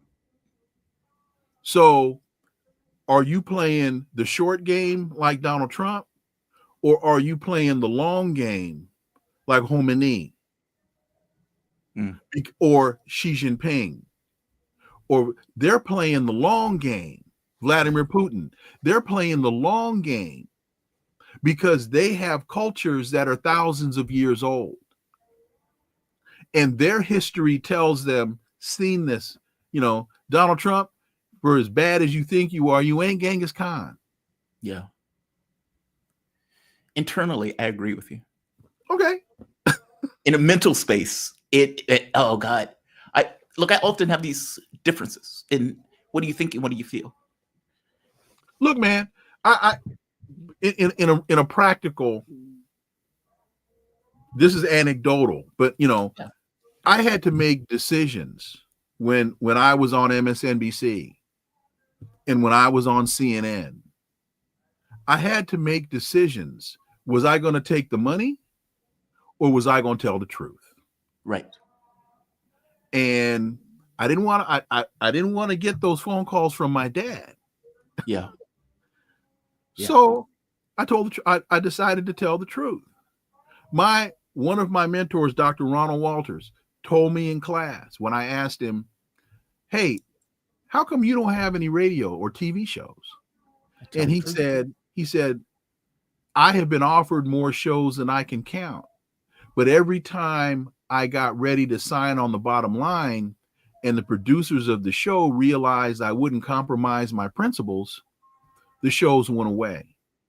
And then he looked at me and he said, "As a student of mine, don't you ever compromise." And that's been in my head my entire career. Yeah. So, Wilmer, if you just tone it down, Wilmer, if you just don't say Barack Obama's lying, well, I can't do that because Barack Obama's lying. Yeah. I would have a hard time doing that too. I know. Yeah. I know you. That would be rough. That would be rough. It's like something in me is like, why are you trying to restrain me from telling the truth? Like it becomes that, right? Like, this is obviously true.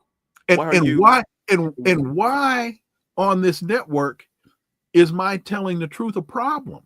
Yes. Why is this a bone of contention? Yeah. So, Dr. Wilmer Leon, I always love these conversations. And yes, and I do as well. Thank you. Thank you for this, man. I really do appreciate it. I don't get the opportunity to have these type of conversations often, so I appreciate you for doing so with me. And look, like I say, emotionally, I agree with you. But God, man, there's something in my mind that is like, environment creates.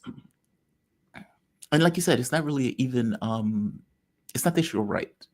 I mean, but right is hard. Because as you point out, you don't always know what's right. Like that's why we're in the predicament that we're in. It's because right, in many instances, it isn't fun, and it's hard. Donald Trump. It's hard to even know sometimes. Well, like, have you ever watched what is his name? Robert McNamara, Dogs of War, I think it's called. And he makes this point: rationality is not always rational. Right. And I'm like, dude, you're out of your common mind. sense ain't all that common. Yes, but what he was trying to say is McNamara got that wrong. What McNamara was trying to say is you were presented with situations, and in those situations, what the rational act is not always the right thing. It's not always the thing that gets you to where you're trying to actually get to. And my thing is like, well, dude, you're not making a rational act. You're making an act that's in your interests. That's different.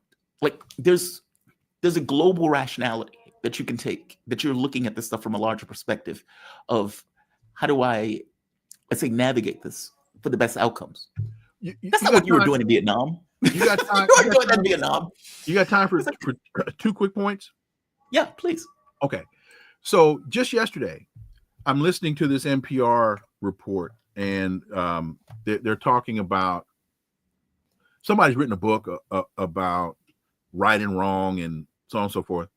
And this guy tells a story that when he was a kid, a number of folks in his high school were basically terrorizing his house. They shot his dog. They killed his dog. What? Some high school friends of his, he lived out somewhere like in Iowa, Idaho, somewhere, and they killed his dog. They shot his dog. And then they came up a couple nights or weeks later and they blew up his mailbox. So he gets so incensed that he goes into his dad's room, he gets a pistol, he gets in the truck, and he goes out late one night looking for these hoodlums. And he finds them going down this long, dark road, and he comes up behind them with his high beams on. There are 3 of the guys in the truck. They get out of their truck unarmed. And he, in his mind, is on his way to murder these three guys, these three kids. He's on his way to murder them. That's what he's going to do. And they don't know it's him behind them because the high beams are blinding them as they're getting out of the truck. He says, I realized that when they got out of the truck, they were unarmed.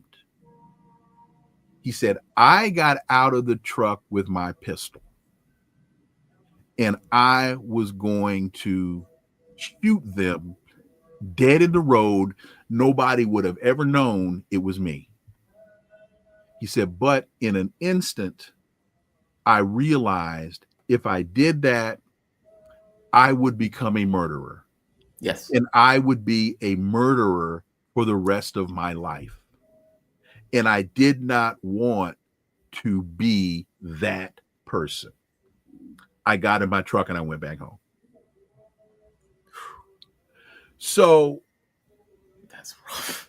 Donald Trump, you can end this conflict in Ukraine by simply tapping out. You can tap out. You can end the genocide in Gaza by calling Netanyahu right now and saying, Bibi, it's over. Whatever's going to be tomorrow is going to be tomorrow, but we're done. Genocide is wrong. You can do that. You're just not man enough. That's the problem. You're not man enough. Dr. Wilmer Leon, you are fantastic. I Oh, deeply man, you just need appreciate to get out more. you. Thank you. You just need to get out more. That's all. Is that what it is? Dr. Wilmer Leon, radio host, political scientist, nationally syndicated columnist, Fear of the host Black Planet. Huh? What is it? Fear of the Black Planet? Fear of the Black Planet. Host of Connecting the Dots on YouTube, and also Inside the Issues on Saturday on Sirius Radio. And what time is it? One more time. Channel 126, 11 to 2 p.m. Eastern.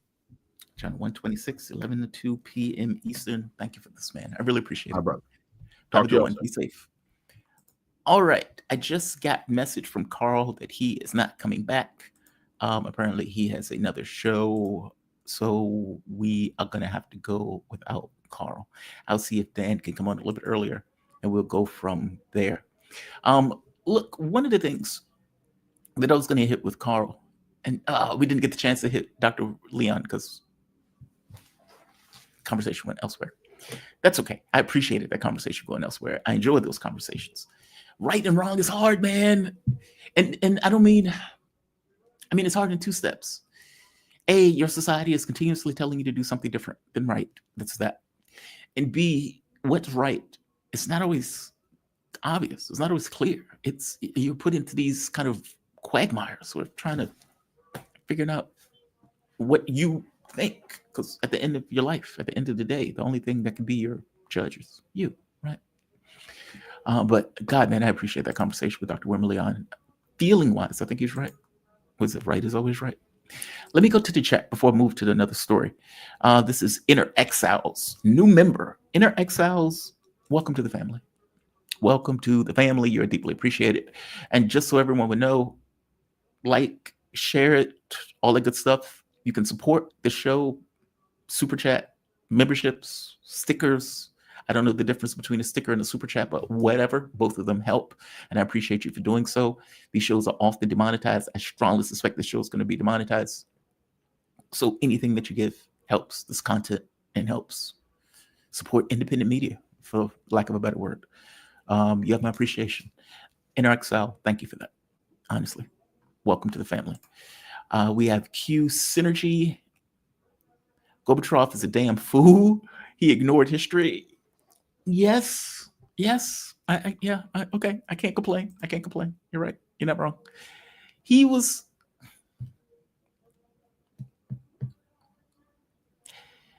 Look, I'm going to bring this to the Star Trek episode. There's an episode of Star Trek between original series Captain Kirk. Captain Kirk, for the first time, meets the Romulans. And in the first time meeting the Romulans, there's this almost like a submarine chase. It's one of the famous episodes of Star Trek.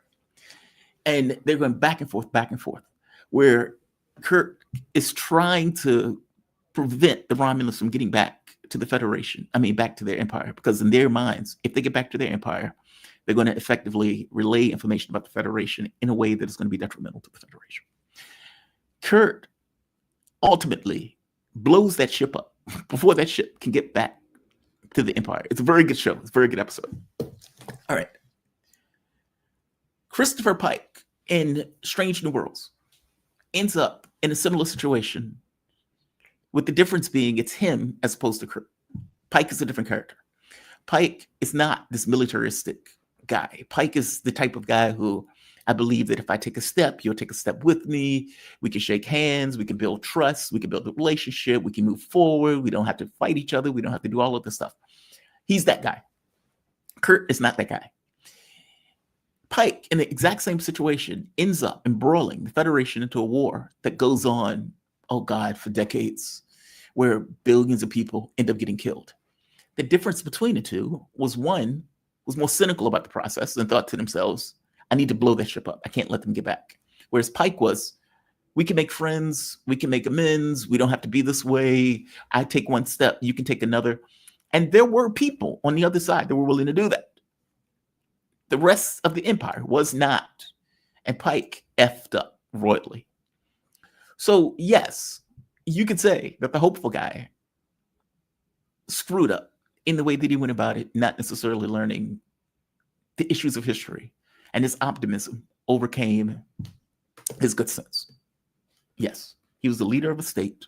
And in the leader of a state, he had an opponent, an enemy, and he should have looked at that opponent as an opponent, not necessarily as some kind of buddy or friend to be negotiated with in the way that he went about the negotiations. Agreed. People yell at me when I bring up Gorbachev. I'm just pointing out, yes, agreed. Let's see. Hello, Dr. Leon.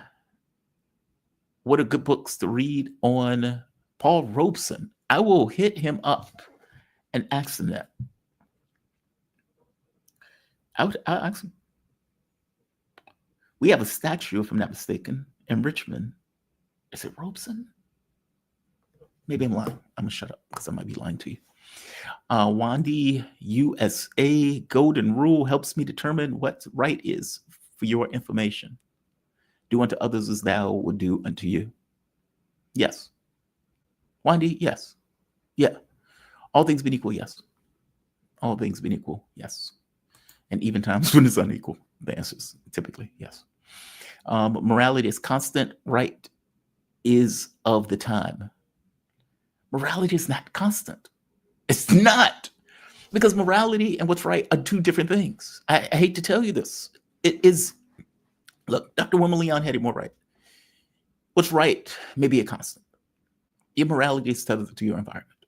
What's allowed is what's moral in regards to your societal context. Is it is okay for a person to make billions of dollars while other people live on the street. Okay, morally in our society, that's okay. I think that's morally detestable, but that's in my mind.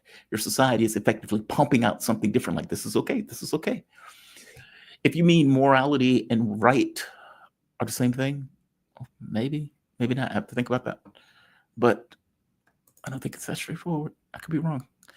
Carl Jha have another commitment at 8 p.m. Bali time. He had to go. Yes, Alexander. That's what he told me. Yeah, he told me. He sent me the message on Twitter. Combos with Wilmer are so good. Trump stop all the wars and genocide for real, though. Pink Rose, from your mouth to God's ears. From your mouth to God's ears. That is not going to happen, but from your mouth to God's ears.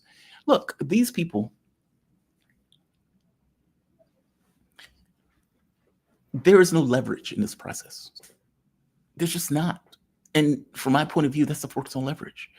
Yeah, you can have a moral code in your society that says, you know, you do the right thing, you treat others fairly, you try to be good, that type of stuff.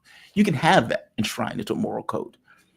Parents try to raise their kids that way, but that's always rubbing up against society telling you something completely and fundamentally different, because our society works towards this notion of I win, you lose. In many respects, zero sum, especially if you're talking about a capitalistic system where oftentimes, how much do I pay my workers directly related to how much I earn? And what do I believe I'm worth because I did this company? These exchanges are always difficult. And you always, on some level, have to give up something in order to get something else. I hope that makes sense. I'm saying this in a weird way because it's off the top of my head. But I'm trying to say that your society always pushes you in a different direction. Even in a political context, it pushes you in a different direction in the way that you were raised. When he points out Obama was raised in a particular way, he probably was. He probably was. But how do you get into the halls of power is the question. And what does he have to give up in order to become a senator, to become a president, to make deals with various groups, to be able to go out and say, I am working for the, what is it, the 99%, while simultaneously bringing in Citigroup into his administration. Those are very different things. It's a bold-faced lie that you're working for the 99%. How about all those people who lost their houses? What about the war that you just initiated when you overthrew the government in 2014? Or the destruction of Libya? I mean, they were selling black slaves. The irony of a black president presiding over the selling of black slaves. What do you do and what do you need to give up as a person in regards to your morality in order to get into that position? It's that. Donald Trump is one of the most egotistical, mendacious, evil people that I've come across. And I'm saying, I think many of these presidents, if not all of them, have been evil. So you expect that person, and he's not going to do it. He's not going to do it. He would do it under leverage. He won't do it on its own. The reason we have a criminal justice system in general is for the issue of leverage. I don't want this person murdering somebody else. And so the state believes that the way you stop people from doing it is by putting a consequence on the person for murdering. I don't want this person committing financial fraud. I don't want this person screwing around with something that is going to be detrimental to the system as a whole or detrimental to other people. So you put a consequence on it. That's leverage. What is the leverage? What is the Leviathan on the president of the United States? The Supreme Court said he was effectively a god, right? So yes, I'm cynical about this because when you cover this, and you cover it all the time, there's a constant note that is being played. It's like a cat screaming at the top of his lungs. It doesn't change its tenor. It just stays that constant refrain. It's aggravating. So Pink Rose, again, from your mouth to God's ears. Yes, I don't know what that leverage is. I just don't. I'll give you another example of what I mean by leverage.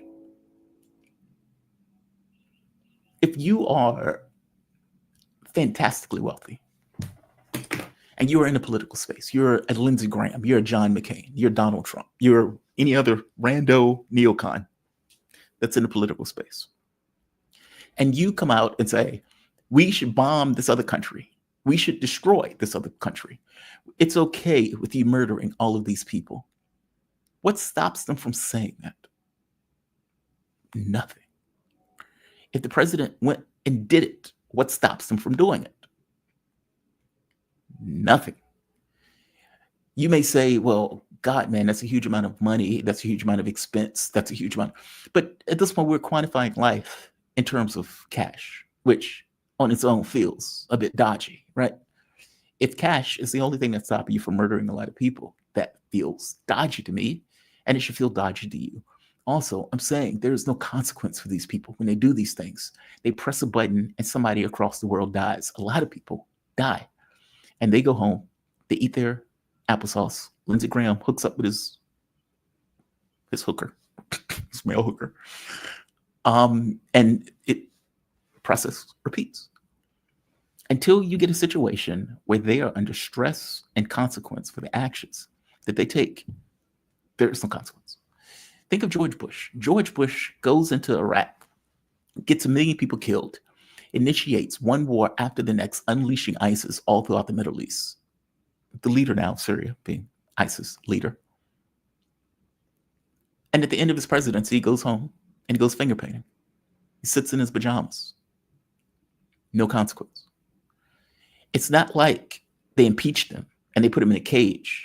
So for the next president, it's understood, if you do this, you will go to jail because we don't want to invade a country on the premise of a lie, murder all of these people, and then have the next president emboldened by your actions. So you are going to sit in a jail cell for the rest of your life, eating applesauce and hopefully getting punched in the face a few times daily. That's what you're going to do. That's going to be your consequence. And you will be the poster boy to not do something. George Bush didn't have a consequence. What happened? George Bush comes out. You have Obama, Michelle Obama, giving him a Tootsie Roll or whatever the hell she gave him. And he's like, oh, it's such a beautiful moment. Such a beautiful moment. Michelle Obama gave him a Tootsie Roll pop. Oh, it's so nice. He's a effing murderer, a mass murderer. And yet, that's the way that he's regarded. Under Bill Clinton, Albright, we mentioned this with Mark Sloboda, where you had the conversation where Albright was asked, hey, 500,000 kids died as a result of your actions. You don't, is that okay? Well, I think in the balance, it was necessary. Imagine if you had a clip of Vladimir Putin saying something like that. 500,000 kids killed as a result of your actions. And you're like, yeah, I think that's okay. I think that was necessary. I think that was, in the balance of things. It had to happen. That was under Bill Clinton. Like, I'm trying to point out to you that these people are monsters. And there's never a consequence for them being monsters. And if there's never a consequence for them being monsters, what is the leverage that you use in order to produce better outcomes, better behavior, better results? There is none. There's none. Throwing them out of office seems insufficient. Throwing them in a cage, put them on a fire squad seems more apt. Until you get that, this is the world you get. You get leaders making decisions without consequences for those decisions. Personal consequences. That's what you get. When you were in the Cold War, there was always this understanding that the world could end. So much so, they told kids to go under their desks to prevent from dying from a nuclear oblivion. Because a wooden desk is totally going to protect you from a nuclear destruction from the sky. But it made it real. I hope that makes sense. It made it real. Even though it's a ridiculous premise that you hiding under your desk is going to somehow save you. In those kids' minds, we could die in a nuclear catastrophe. It was understood. It was ingrained. My mom was one of those people who had to hide under a desk for it. You don't have that today. Maybe people are smarter to know that that's not the case. But it's not there. And in Western ethos, somehow they've lost this fear of oblivion, which I don't quite get how they lost it. Either they think they're stupid enough where they can win a nuclear war. Europe is stupid enough to believe that it's on the same side with the US. The US will use you as vassals and feed you to the Russian military every bit as much as you're feeding Ukraine to the Russian military. Now, it's bizarre. They don't seem to have grasped this idea that it all could end. It's very weird. But because they haven't grasped that, they behave in the way that they do. Children. They behave as children. Children with weapons. So yeah. A pink rose from your mouth to God's ears. I go by that. I still say that we can't see around corners. I stand by that. All sorts of weird events can happen in life that you don't predict. Right? The same thing can take place on a global stage. So, fingers crossed, something dramatic happens that destroys an empire where all of the stuff gets reset. And yes, another consequence, or the very least have an idea of the consequence. But Jesus Christ, we're bringing the world to the brink of oblivion. And we are killing and destroying people all across the globe purely for this notion of primacy. Stuff needs to stop. All right, I want to hit this article from Kamala Harris. Maybe not Kamala Harris. I'll wait for that one because Dan Kovalik is going to come on. Yeah, Dan is going to come on. So I'm going to wait for that one. Wait for that one too. I hit that with Dan, hit that with Dan. Jesus Christ. Okay. I was going to hit this with Carl Shaw. Okay. Let's start here.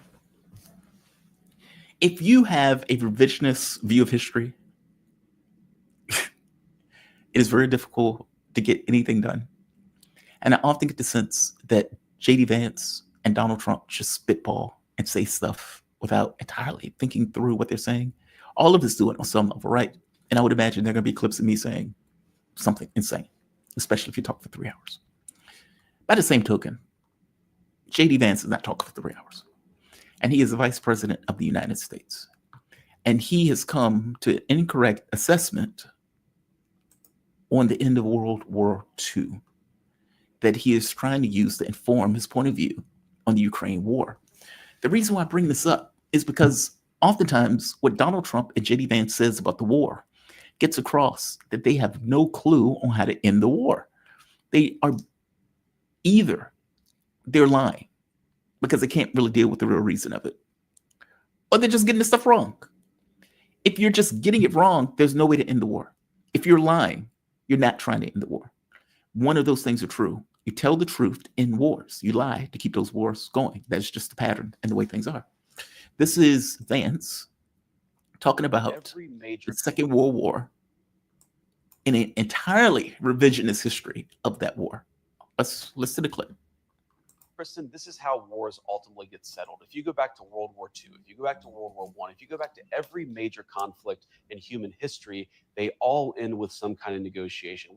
Kristen, this is how wars ultimately get settled. If you go back to World War II, if you go back to World War I, if you go back to every major conflict in human history, they all end with some kind of negotiation. That's not true. That's not true. It is true that very few wars are total. That's true. Most wars have negotiated settlements. World War II was not a negotiated settlement. World War II was a complete capitulation. Hitler shot himself in the face after killing his dog with his wife, also killing herself. Goebbels committed suicide, meaning the power structure itself destroyed itself with the Russians, the Soviets, effectively taking Berlin. I'm trying to point out that this was not a situation where Hitler signed some kind of document surrendering. Hitler took his life. You can watch the movie Downfall. You can read through the history. It is very clear. It is a famous trope of history, of Hitler self-offing himself. That's not negotiated settlement. That's the Third Reich collapsing. It was a total war. In fact, the Allies said, we accept nothing but complete capitulation. That's all we accept. We don't care about your treaties to try to entice us. We don't care. We don't care. Complete capitulation. That is what they got. Complete and utter capitulation after the total and complete destruction of Germany. That is what that war was. So for J.D. Vance to say, yeah, all of these wars have negotiated settlements. No, they do not. And if that is what you're using to inform your point of view about this war, you're getting it wrong. What the Russians will accept is capitulation. That's what they would accept. Total, complete capitulation along the lines to which they said. The longer that goes on, the worse those lines will get because the more bloody treasure they would have to invest and the more territory at that point they would have taken. So the notion that your point of view is, yeah, the Russians will come to the table at some point. For one, you guys have always gotten this wrong. The number of casualties, got it wrong. The notion it's a stalemate, got it wrong. I don't even know how you come to the assessment that this was ever a stalemate, but whatever. Stalemate, got it wrong. And now using a false take on how the Second World War ended in order to assume that there's going to be some negotiation in a situation where no trust at all exists between Russia and the US, considering no trust should exist from the Russian side with the US. No, Putin is not accepting immense three. He is not accepting some kind of weird bromance personality thing that Donald Trump is conjuring up, where he believes he's going to get some kind of, I'm going to talk to Putin and we're going to come to an assessment. It's not going to be that. It's not going to be that 1,000 times. It's not going to be that. Russia has been very consistent with what their terms are. They haven't changed them at all over the course of the 3 years. In fact, when they have given in and say, okay, we'll accept a ceasefire, providing you pull your troops out, You stop giving intelligence, stop giving weapons. You stop doing all of these things that would effectively create immense three. And they were told no. And so they keep going, moving inexorably westward with the Ukrainian military that seems weaker and weaker to do anything about it. And to make this even worse, there are reports coming out from Telegram that there are nearly 5,000 Ukrainian troops. They're being surrounded as we speak.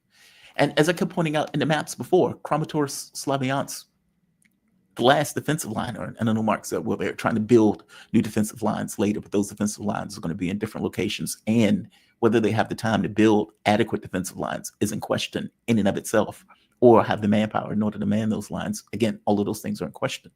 The last main defensive lines are being flanked. I thought they were being surrounded in the map, but fair enough. Ukraine is a huge place. They're being flanked. So, as I asked Mark yesterday, what happens when those two major defensive lines fall? What happens? What occurs?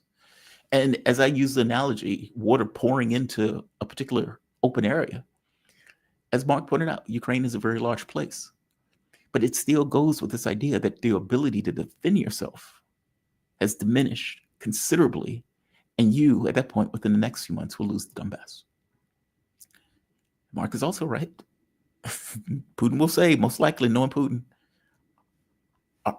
are you not entertained? And are you ready to now put this to bed? What the US does, who knows? What Europe will say at this point, because Europe has effectively been delusional and kept the same pace the entire way through. We don't want to enter the war. We will fight to the last dead Ukrainian. We'll see what the US does in this situation. Could Trump walk? He has the power to, yes. Will he? Probably not, because at the end of the day, he wants a deal. And Donald Trump, being a fickle man, is concerned about history recording it as Donald Trump walked away and abandoned Ukraine. His weakness is the thing that will keep him tethered to this particular conflict. I'm trying to point out that if that is true, and if it's true that Europe is not going to, let's say, back away from this, then the war continues. And the war continues until, at the very least, Ukraine is taken, which, if I'm being honest, sucks as an option. It's a massive country. The last thing Russia wants to do is to take all of Ukraine. By the same token, they're not getting an option of some kind of settlement on their terms. Then it's what you got. I guess my point is this. What Vance is missing in this is A, the Europeans are not interested in a settlement. B, the Russians are not going to accept a settlement that is not on their terms, considering they won the war. And so the only thing that Donald Trump has at his disposal is to either get further involved in the conflict, where he's putting troops or something like that into the conflict. He can pass additional sanctions. They're not going to matter. The Russians aren't going to back down. They don't care about the sanctions. Or he walks, which he doesn't seem to be able to do, even though he threatens it all the time. That doesn't sound like a negotiated settlement to me. That doesn't sound like these two sides come into some kind of agreement where it is written down in paper that this war is over with. It sounds like a state being engulfed, which is different than the reality of what Vance is talking about, and is closer to what happened to Nazi Germany, where it was just fully and totally destroyed. I could be wrong. I just think Vance is getting a poor appraisal of how the war ended. Yeah, at some point, a document was signed, but it wasn't signed with the current government of Germany. Hitler didn't sign anything. It was signed with what came next, if that makes sense. Third Reich, at that point, had fallen. It destroyed itself. And it seems like, with the help of European idiots and a US president that is out of his mind, that's where Ukraine is also headed. One last point on this. These flag wavers are super aggravating. These people who scream, I'm standing by Ukraine, I'm with Ukraine, I'm, F Russia for doing this. You have gotten them into a war that they were never going to win. That's first point. Second point. you are getting people killed. Meaning the notion that it's clear as a bell at this point that Ukraine has lost millions of human beings, all of this territory. The country is fundamentally destroyed with cemeteries going all over the place. And you still have these flag wavers saying, I stand with Ukraine. You stand with a bunch of Nazis. That's what you're standing with. And not standing with Ukraine, because that's not what you're effectively doing. You're effectively running with this line, this virtue signal to other people who are similar to you, whereas the reality is something completely and fundamentally different. It's aggravating, kind of. Like this notion of the overthrow of the government itself just gets blissfully unaware. The Minsk agreements, blissfully unaware. The expansion of NATO, blissfully unaware. It's a cultist point of view that is governed around their identity as, let's say, part of the West. I haven't heard this espoused coming out of other areas other than the propaganda that is effectively indoctrinating the West. And they would say it with a straight face because they don't necessarily know the reality of how the stuff took place. They don't know the pebbles that got them to where they are. They just know where they are and what they've been told based on where they are for the last 30 seconds of history, that they don't know about it. It's insane. These people are dangerous. And I say they're dangerous in the sense that they are egging on a country that has fundamentally lost a war and frankly should have lost the war because they were not on the right side of history. There are no Nazis in Ukraine. Ukraine is full of Nazis. I'll end that part on that. I'm not going to overly dwell. I'm just pointing out that Vance and his take on this is way off. Way, way, way off. But that being said, he's not that far off from his main person who, when asked, hey, why don't you think Trump or Putin wants to meet Zelensky? And he comes out, again, ignoring all of the history of this, ignoring how this started, ignoring why this started, the expansion of NATO, ignoring the agreements, the overthrow of the Ukrainian government, ignoring all of that. He comes out and says, it's a personality issue. President Putin is so reluctant to meet with President Zelensky because he doesn't like him. He doesn't like him. You know, they don't like. I have people I don't like. I don't like to meet with them. Sometimes they do like to meet with people I don't like. So how do you get them together? They don't like. No, they don't like each other really. And if we had a real president instead of a guy that got in there with a fraudulent election, if we had a real president, that war would have never happened. Putin actually said, he said, if Trump were president, it wouldn't have happened. Happened for a lot of reasons. Happened because of Afghanistan. When he saw how incompetent Milley was and all these guys were, I think he said, well, this might be it. Because it was the apple of his eye. It would have never. You think President Putin is so reluctant to meet with President? This is incompetence. This is just outright, unmitigated, raw, unflinching incompetence. It's just incompetence.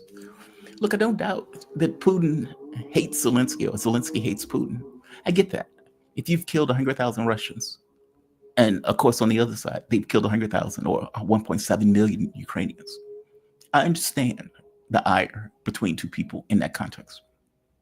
This is an issue of state. It's not personal. If Zelensky wins an election, Zelensky becomes a legitimate leader. Putin will meet with Zelensky because he has to, because these are issues of state. Trump believes these things are always issues of personality, which is probably why he thought, I could solve this in 24 hours. I could totally do that. And we are what, 8 months in? You cannot solve it in 24 hours. You have to deal with the real material issues and concerns of Russia. They don't trust you, nor should they trust you. This is not about a personality issue. This is the Russians knowing full well that the United States is the mover and shaker behind this war, despite the fact that Donald Trump is acting like he's some kind of peacemaker. He is not. He is a participant of this conflict. Nobody believes otherwise, regardless of what the Russians may say. I'm pointing out here that if he truly believes this, then this war is not ending. If he truly believes that this war is not ending. So I am more so on the side that we're going to be here for a while. And the Russians are going to continuously take more and more territory. And there are going to be more Ukrainians shot in the face over the course of the next several months as they take more and more territory. The manpower shortage is going to get worse. The ability to defend their lines are going to get worse. And at some point, the Ukrainian military is going to melt away like they're doing now. Trump, speaking of insane things that Donald Trump is talking about, rare earth minerals, rare earth minerals. I don't believe for a moment that Trump knows anything about physics or chemistry or magnets. I would wager in his 3 a.m. between him and his God, he probably thinks the world is flat. Planet of the Apes. Oh, Dan is joining me early. Hot damn, Dan. You are awesome. You're awesome. Okay, I'm going to let him get his stuff straight first before I bring Dan on. Rare earth elements. Rare earths are elements. Fair enough. I know but they always call them minerals, right? Dan, okay, I'm ready. You are the man. Thank you for this. You're welcome. You're welcome. Thank you for this. Yeah, one of my guests canceled on me. It's kind of my fault. I thought we were in the same time zone. We are not in the same time zone, even though we're in the same country. When I was in another country, we were in the same time zone. It's just weird. I was like, we're under the same sky. He was like, dude, I'm an hour ahead of you. I was like, okay, fair enough. But thank you for joining me. My guest, as you all probably know at this point, Dan Kovalik. Dan Kovalik is a American human rights, labor rights lawyer, political activist. He previously taught human rights at the University of Pittsburgh School of Law. Human rights man. I had just gotten to this conversation with Dr. Wilmer Leon about morality and what's right. Human rights. Speaking about human rights not being honored, I am sure that you've seen the strike on Nasser Hospital. Now, what's fascinating about this is for the longest time, we were told Israel doesn't attack hospitals. We don't do that. We don't do that. You guys are making that up. Well, this is not made up. Then this is the video of this. And I'll say trigger warning for people who are squeamish about this stuff. I know I play these videos a lot, but still, I give the trigger warning nonetheless.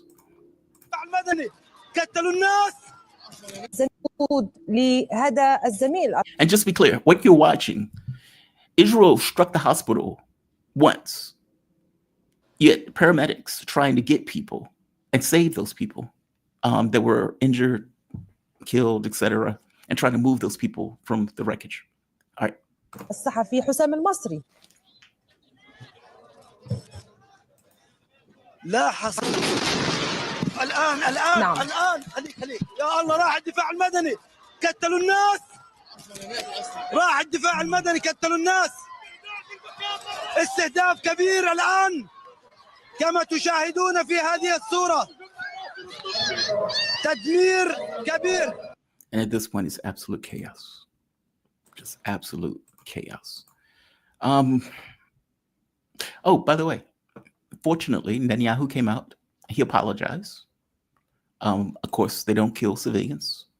And so he put out a statement just saying, hey, just so you all know, this was a mistake. We don't target civilians. We don't target journalists. Israel deeply regrets the tragic mishap that occurred today at Nasser Hospital in Gaza. Israel values the work of journalists, medical staff, and all civilians. The medical authorities are conducting a thorough investigation. I bet you are. Our war is with Hamas terrorists. Our goals are defeating Hamas and bringing our hostages home. So Dan, he's apologetic. They don't kill civilians. They just kill dangerous babies and, dangerous journalists and dangerous medical staff. Give me your take on this first before I show something else with this, because there's another part to the story. But give me your take. Well, I mean, I find it strange even that he apologized, given the fact that, again, he's destroyed every hospital in Gaza, right? I mean, Yeah. And there was a report just released saying that it's estimated that of the casualties in Gaza, 83% are civilian. Okay, so everyone knows Israel is targeting civilians, shooting children in the head. A number of American doctors who went to Gaza have reported on that. Shooting people going to get aid, starving out the population. So I think, this happened to be caught on video. It looked particularly bad. And of course, a Reuters journalist was killed. So, oh, God forbid someone from the West dies. So he's got to do damage control. But it's just no one can believe this guy anymore, right? I mean, you almost have to believe the opposite of what he says. He's such a pathological liar. There's a family that I've been in contact in Gaza and supporting for a while, and my contact is the mom of the family. Her name's Roland. She texted me yesterday. Her husband was working in that hospital when that attack happened, just barely escaped with his life. She said miraculously so. So it's a terrible situation. I mean, terrible doesn't even, capture it. I mean, it's an abomination what's happening. It couldn't be happening without support of the United States. Constant replenishment of munitions and arms. Without the intelligence help of Great Britain. Also, further military aid from Germany. But to me, outside of Yemen, frankly, the whole world's complicit because that the population's being allowed to just starve. I mean, where is the help? I mean, some country with a big navy could go in and bring in help. Israel, especially if it were from the West, but even not China or Russia. I doubt that Israel would try to stop a serious attempt at bringing aid. But it hasn't even been tried, except by civilians, and God bless them for trying with these flotillas. But those are easily intercepted by Israel and will continue to be. But we're witnessing something quite terrible. And again, Netanyahu is Flagrant liar.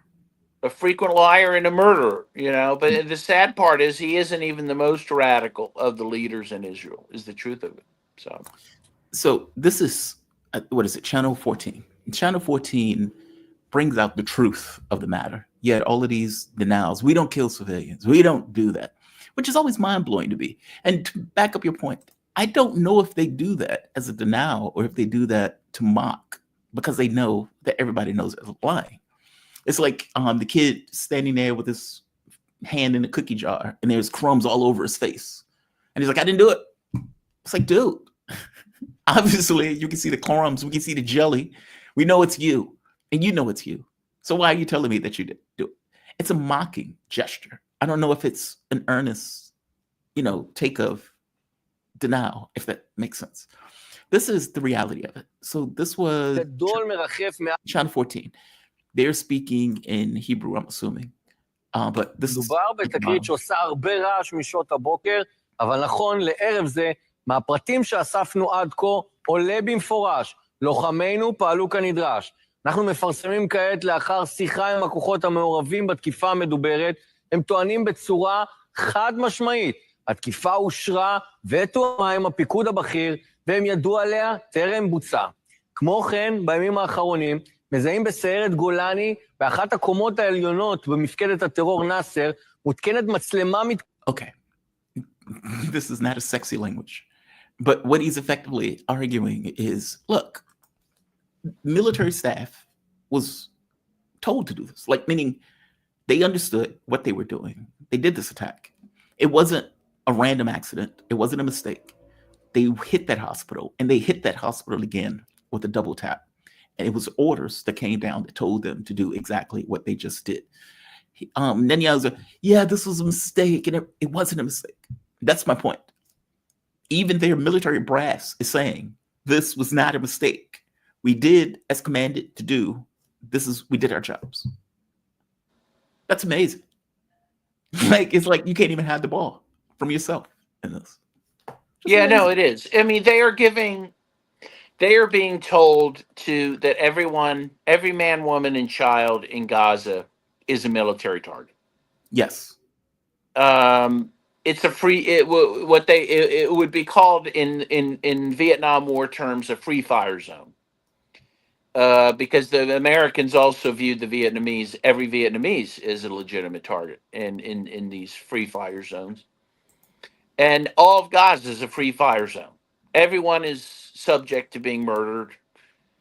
And you have various officials in Israel who talk about that every child, even in the womb, is a potential terrorist. Mm-hmm.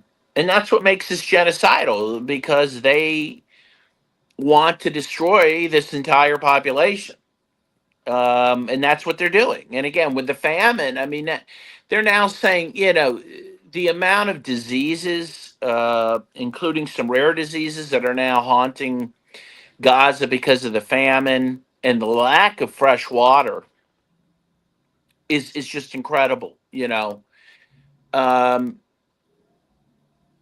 It's just unacceptable. And again, no one can believe their claims that they're not targeting civilians, because they are. And there's plenty of proof for it, because there's all these IDF soldiers on TikTok bragging about it. Some soldiers will even blow up a house, a Palestinian civilian home, for their wife's birthday or for their anniversary as a gift to show them. It's sick. It is sick. Israel's sick. It cannot be allowed to exist as it does now. It needs to be denazified, just as Germany was, or should have been after World War II. It actually never really was, but it should be. So, yeah, I mean, it's hard to even give words to these things. We all know what's happening. And again, to make the analogy to the Holocaust, I mean, at least then a lot of Germans and a lot of people in the world could claim some plausible deniability. They didn't know it was happening. And that cannot be claimed now by anyone. Because you either know or should know what's happening. And yet it continues to happen. I think governments, you pointed out before that some governments should get involved. There should be something in people for them to care. I'm not of mind that people care. That's not true. I think people care. And I think the world looks at this with a certain amount of shame, even indignation at what's taking place. But doing something is different, especially from the standpoint of a government. In World War II, you had governments that were directly involved against a particular state, in which case they did care because they were directly involved with the state, like they were militarily, kinetically involved. In this case, you would have to do it on humanitarian reasons, kind of like Yemen, where you're saying, I'm going to get involved because this is the right thing to do, and the United Nations Charter allows me to get involved in order to stop an obvious genocide. In fact, it requires it. The Genocide Convention requires states to get involved to stop it. I mean, it's not even an option. That's what's crazy about the whole thing.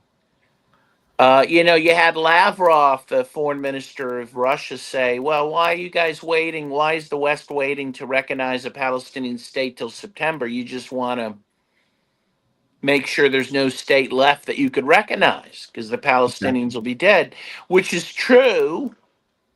But I would ask Mr. Lavrov, if that's the case, then why isn't Russia doing something? The Soviet Union, I think, would have. I think Cuba under Fidel Castro might have, but we don't have that sort of socialist internationalism that we used to have, very sadly.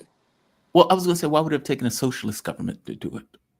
Because they had an internationalist vision that others don't have. I mean, it shouldn't require that, right? I mean, I'm not saying it's a necessary prerequisite, but it happens historically to have been the case that, the socialist countries showed that type of solidarity in a way that the countries now do not. That's my view anyway. Is it because they had an ideology? Because they had an ideology. They had an Yeah. ideology, and they had a internationalist vision. And Russia does not have that vision anymore, post-Soviet Union. China, honestly, rarely even showed it, even after the Communist Revolution of 1949. They've never really, aside from helping Korea right after the revolution, because the Koreans had helped them so much. I mean, they owed Korea a debt after the triumph of the Chinese Revolution, because the Koreans really helped them out against fighting against Japan during World War II. But aside from that, China never really showed a lot of solidarity with other countries, with the third world, in the way the Soviet Union did. The Soviet Union was special in that regard. Particularly, again, if you look at Africa, the untold story about how Cuba and the Soviet Union really liberated Southern Africa and helped rid South Africa of apartheid, But those are models, those are examples that we need to draw from, and we need that sort of solidarity today. Again, it's not inevitable that a country like Russia wouldn't do that now, but you're not seeing it, right? You're just not. And you're not seeing it from China, which is still, the last statistic I saw is that China is the biggest trading partner with Israel. I mean, it's Really? oh yeah. In some ways, it's not even asking countries to do anything. It's asking them to refrain from doing things, right? It's asking Turkey to stop supplying oil to Israel that they need to prosecute the war. And they're supplying war that's coming from Azerbaijan. So it's asking Azerbaijan, which is a mostly Shia Muslim country, to stop supplying oil. And telling China to stop trading with Israel. If countries would just stop supporting Israel, obviously the U.S., if it stopped supplying them militarily, the genocide would end tomorrow. But that's probably too much to ask, given the nature of the United States government. But I mean, countries that you think that at least would refrain from doing things to help Israel, if they would do that and stop doing those things, it would make a huge difference. So that is the dirty little secret, In Russia as well. I mean, Russia continues to trade with Israel, continues to have diplomatic ties with Israel. Again, there's so much more the world could be doing to end this, or not be doing. And that's what's really disturbing to me. I feel weird as an American making this case. I was having a conversation with KJ, and I asked KJ effectively, why isn't China doing more? And KJ was like, are you really asking me that as an American who's paying for it? And it's like, yeah, I get that. But all things being equal, if any country around the world, or if you saw a genocide taking place around the world where human beings were obviously being destroyed and being starved before our very eyes, what does it matter if it's America? I'm saying this weird. What does it matter if I'm an American saying that other countries should restrain my government? Like if I'm with my wife, or ex-wife, she has too many drinks and she gets into a bar fight, you may need other people to restrain your wife, right? And I'm saying that your country could go rogue and your country could do things that are just way beyond the pale that you may need the rest of the world. If you were a German living in Germany and you didn't agree with what was taking place in regards to the Hitler government, you needed other countries to restrain your government. You as an individual wasn't necessarily enough to stop your government that has lost, let's say, this connection between the society and what the society wants. It's gone rogue. Yeah, you may need somebody to restrain, to stop, inhibit your country from committing a genocide. Like it just feels weird as an American because, like, dude, your country is the one that's doing it. Your tax dollars is going into it. Well, there's nothing weird. There's nothing weird about it. I mean, again, as an American, our main duty is to protest the U.S. government and its support for Israel. That is our duty. Yes. And that's where I'm going to put my energy. That's where we should put our energy. But if we're just going to be talking about reality and the truth is that other countries are complicit too. Again, I'm not going to go to the Chinese embassy and protest them. I mean, that's not my. Again, I feel my duty is here in the U.S. to protest the U.S. government.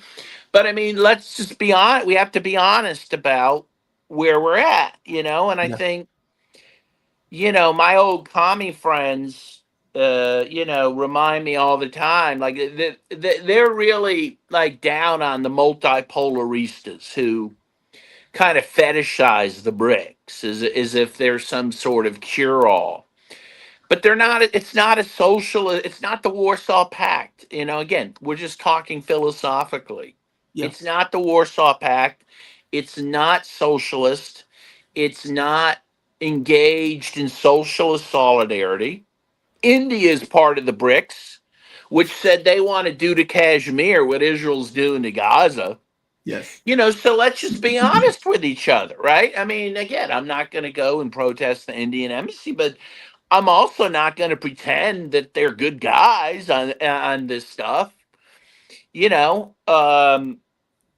That's just silliness. Yeah.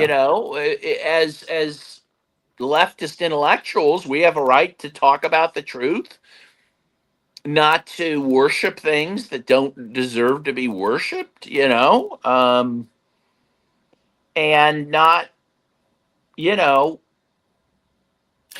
give faith in countries like Russia and China that aren't doing what they need to do to stop this genocide. That's all there is to that. See, that's the difference, right? They're realists. They're not ideologues. Like, for example, the West are ideologues. We're going to be standing with Ukraine for as long as it takes, even if it means the destruction of Ukraine. We're going to do it. We're going to, even if it means the destruction of our own economies. Ideologues. They're nuts in this case. But you can have rational ideologues. But as you pointed out, when the Soviet Union collapsed, that level of idealism just went away. You ended up with a realist, Russia, China, etc., where they're doing things that are in their personal best interests. And from their point of view, there's no upside for us doing this. Right. Or again, from refraining from doing it. Again, China won't even stop trading, or in Russia won't stop trading. Again, no, it's absolutely true. Yeah. And we, and it's important though to remember those things. When I don't know, it's maybe I'm crying over spilt milk, but when the Soviet Union collapsed, a lot of leftists, particularly those of a Trotskyite bend or anarchic bend, they thought, oh, this is great because this means now real socialism can burgeon and blah, blah, blah. And we lost this incredible support for anti-colonialism. The Soviet Union there would not have been the anti-colonial movement that existed in the 50s and 60s and 70s without the Soviet Union. Mm-hmm. And yet all that's been kind of forgotten. And again, now people are like content to say, oh, the BRICS are like, our salvation. Well, I don't see what I'm saying. I don't see that. It's not a substitute for that. And, it also, if you believe that enough, then you're not going to keep fighting for socialism because you think, oh, well, all we have to do is expand BRICS and the world will be a much better place. I don't see it. I mean, I support the BRICS and I think it's a necessary thing in the world, but I don't see it as sufficient to stop horrors like the one in Gaza. And that's just, I don't have to say anything except point to the reality. To prove my case. Yeah. Okay. I see what you mean. They function differently. Like the Soviet Union, Warsaw Pact functioned differently than BRICS functions. I mean, BRICS is countries from all over the globe. I mean, God, you have Brazil, you have Russia, you have India, China, South Africa, Indonesia, if I'm not mistaken. Like you have all of Iran. All of these countries are in disparate parts of the globe. And so it's not the commonality of interests. The commonality of interest is pushing back against a hegemon because they believe that this kind of hegemonic order has been able to take advantage and set its own rules. And even that, let's face it, is not, they do it in an opportunistic way. I mean, yes, China still trades hugely with the United States, right? I mean, and the BRICS wouldn't even exist if the U.S. was still willing to play ball with all these countries, right? It's not that they have an ideological opposition to dealing with the United States. It's simply that the U.S. has decided to sanction a lot of these countries, and so they responded by forming the BRICS. But again, if tomorrow the U.S. said, we're not going to sanction any of you people, they're all going to go back to the U.S. and they're going to be happy to do that and trade with the U.S. and disband the BRICS. I don't know, Daniel. Go ahead. I'm sorry. I didn't mean to interrupt. I'm sorry. I'm just saying, you look at Russia now. I mean, Putin's starting to cooperate with Trump in the Arctic. And again, Putin would be thrilled if tomorrow they lifted the sanctions and they'd be back to trading with the U.S. China trades with the U.S. The good news is for now, at least because of tariffs, China's starting to cut off to at least a significant degree the provision of rare earth minerals to the U.S. that they need for the military-industrial complex. But that's in response to the tariffs. It's not an ideological thing. And if Trump lifted the tariffs tomorrow, they'd be happy to return to supplying rare earth minerals to the U.S. so the U.S. could go kill people. There's no ideological opposition to this. And they've been doing it for years. Again, up until the Trump tariffs, they were freely providing these rare earth minerals for the U.S.'s military-industrial complex. So again, this is just reality. I mean, I'm not going to pretend things are that are not. Yes, radical self-interest. It's why they are together. It's the way they operate. It's in Putin's self-interest to try to end the war in Ukraine and give enticements. It's in China's self-interest because the U.S. is trying to pivot to China and wants to effectively attack China at some point.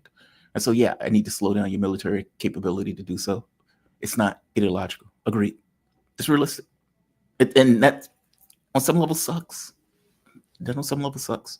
Well, it's because we don't have a socialist international movement like we used to. We need to rebuild that, and we need to keep, as leftists, arguing for the importance of socialism and socialist internationalism and not settle for things like the BRICS, for, I'm sorry, a glorified trade organization. I mean, who cares? I'm sorry, I'm in the mood. No, you're right. Look, I don't think you're wrong. It's just, from my point of view, God, man, you put the nail on the head, and I guess I hadn't thought of it in these terms. You're right. The Soviet Union was an ideological entity, political, but ideological in the way that it functioned. BRICS is a realistic entity. They look at it as what is in our self-interest, and they function from that point of view of self-interest. They realize that the world and the way the world is organized with a hegemon is not in its self-interest. And so they decided we need to lump together in order to create a better outcome for us and other countries, let's say in the global south, where we can create a new center of gravity around the globe. Again, that's realistic, right? That's not ideological in the way they have to function. You can say maybe if ideology is a thing, realism is the ideology that they're effectively functioning with. Agreed. I agree with you. But Lord knows we need something beyond this hegemon. Agreed. Again, it's a good. The BRICS is good insofar as it is an alternative. Again, I support it to that extent, but I also don't have any illusions about what it is. And if the U.S. offers these countries a better deal tomorrow, they'll take it. Just as Mao did in 1972 when he abandoned supporting the Soviet Union to instead work with the United States, including by supporting people like Pinochet in Chile, right? Yeah. And that's why the China, while it's, ostensibly communist, it's never been a reliable partner in international solidarity. And again, that's just a fact. So Only part of this that I may quibble with is burn me once, shame on you, burn me twice, shame on me. And whether that's with China, whether that's with Russia, China knows, it knows as a flat fact that it has a target on its back. It knows it. And that the US has been trying to pivot to come after China, even militarily, in the way that they've been going after, let's say, Russia, or going after Iran, using Philippines, Australia, South Korea, etc., to effectively Vietnam, even Vietnam, again, look at Vietnam and how, they've been strange in their international relations. Again, sometimes willing to work with the US against China. But that's my point. So and China's been willing to work against Vietnam. China attacked Vietnam after the Vietnam War with the United States. Then Vietnam had to fight China. Can you imagine that? I mean, again, like China again never had the vision that the Soviet Union had about these things. Wait, I thought China sent troops to Vietnam. China supported Vietnam to some extent in the war against the U.S. The Soviet Union gave a lot more support. And then when the Vietnamese were victorious, China backed Pol Pot in Cambodia against Vietnam. Oh, I see. Okay. Because right here, so there was a war between Vietnam and China, which Vietnam won incredibly. Vietnam was amazing in that sense. But that's a fact, and it's strange. It's very strange. I guess what I'm saying is the way that the political currents have run, China knows that it is next in regards to its target, and that the U.S. hasn't been able to extricate itself from Ukraine and the Middle East in order to get to it yet, and even ask all of these countries, hey, are you ready to die for the United States? Okay, so China knows, right? They know they have a target on their back purely because of their growth and expansion. They can see what is taking place with Russia, and they can see how Taiwan is going to be the next Ukraine. And I know people are screaming at me, Taiwan is not Ukraine. No, they're not. In a political sense, in the way that they're being used in very similar ways. Yeah. So it's like Iran, Russia, China, they are fused together by virtue of this war machine that is effectively being allowed against it, and the proxies that the U.S. are used to go after it. Again, realism forces a certain behavior in this. I don't know if the U.S. all of a sudden turn around and say, hey, Russia, let's be buddies, that they would ever accept that or believe that. They may give lip service. I have a hard time believing that they would accept it. And same thing with China. I don't know if the behavior of the U.S. has gone to such an extent that none of these countries is going to trust anything coming out of the U.S. But correct me if I'm wrong. Do you? Well, they're not going to trust necessarily, but they will still deal with the U.S. if that's on offer.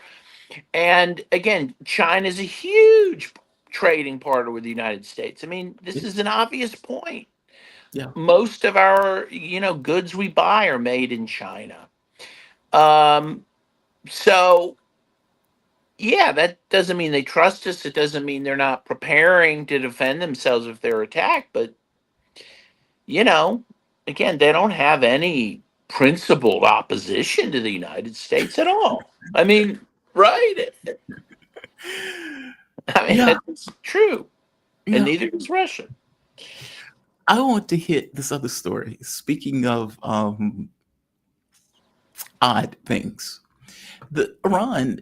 So I guess there are two parts. One, Russia was pulling out, I guess, personnel from Iran. That story came out, which is interesting. It's like, whoa, what's going on with that? There's that. And then you get Iran going to the European, I guess, to speak with the Europeans. And I keep asking myself, why are they wasting their time talking to the Europeans? I, for the life of me, don't get this. A, Europe are just vassals. They're not a power center. They have no swords. They're worthless. B, the Europeans pulled out of the JCPOA when they weren't supposed to. Iran stuck with the JCPOA. The European leaders were supposed to be a back bulwark, protecting them if they stay with the deal. They stay with the deal. The Europeans eventually are trying to reimpose sanctions or have already reimposed sanctions. So they are not trustworthy actors. They are vassals of the United States. Why are you having conversations with the backup singers? I don't get this. Well, Iran, is under extreme sanctions. The U.S. is the main sanctioner and main enforcer of those sanctions. And so they're going to try, if they can, to find any means to, find other bargaining partners, even in Europe. I mean, I'm sure they see at the moment what everyone else sees, and that is that there is a growing rift between Europe and the United States. And they're gonna try to exploit that to see if some of those countries will buy their oil, given the fact that they can't get the Russian natural gas very easily anymore. So again, it's a matter of realpolitik, of exploiting the divisions within capitalism to gain some advantage. And again, I don't oppose that. I think they need to do that, and that's fine.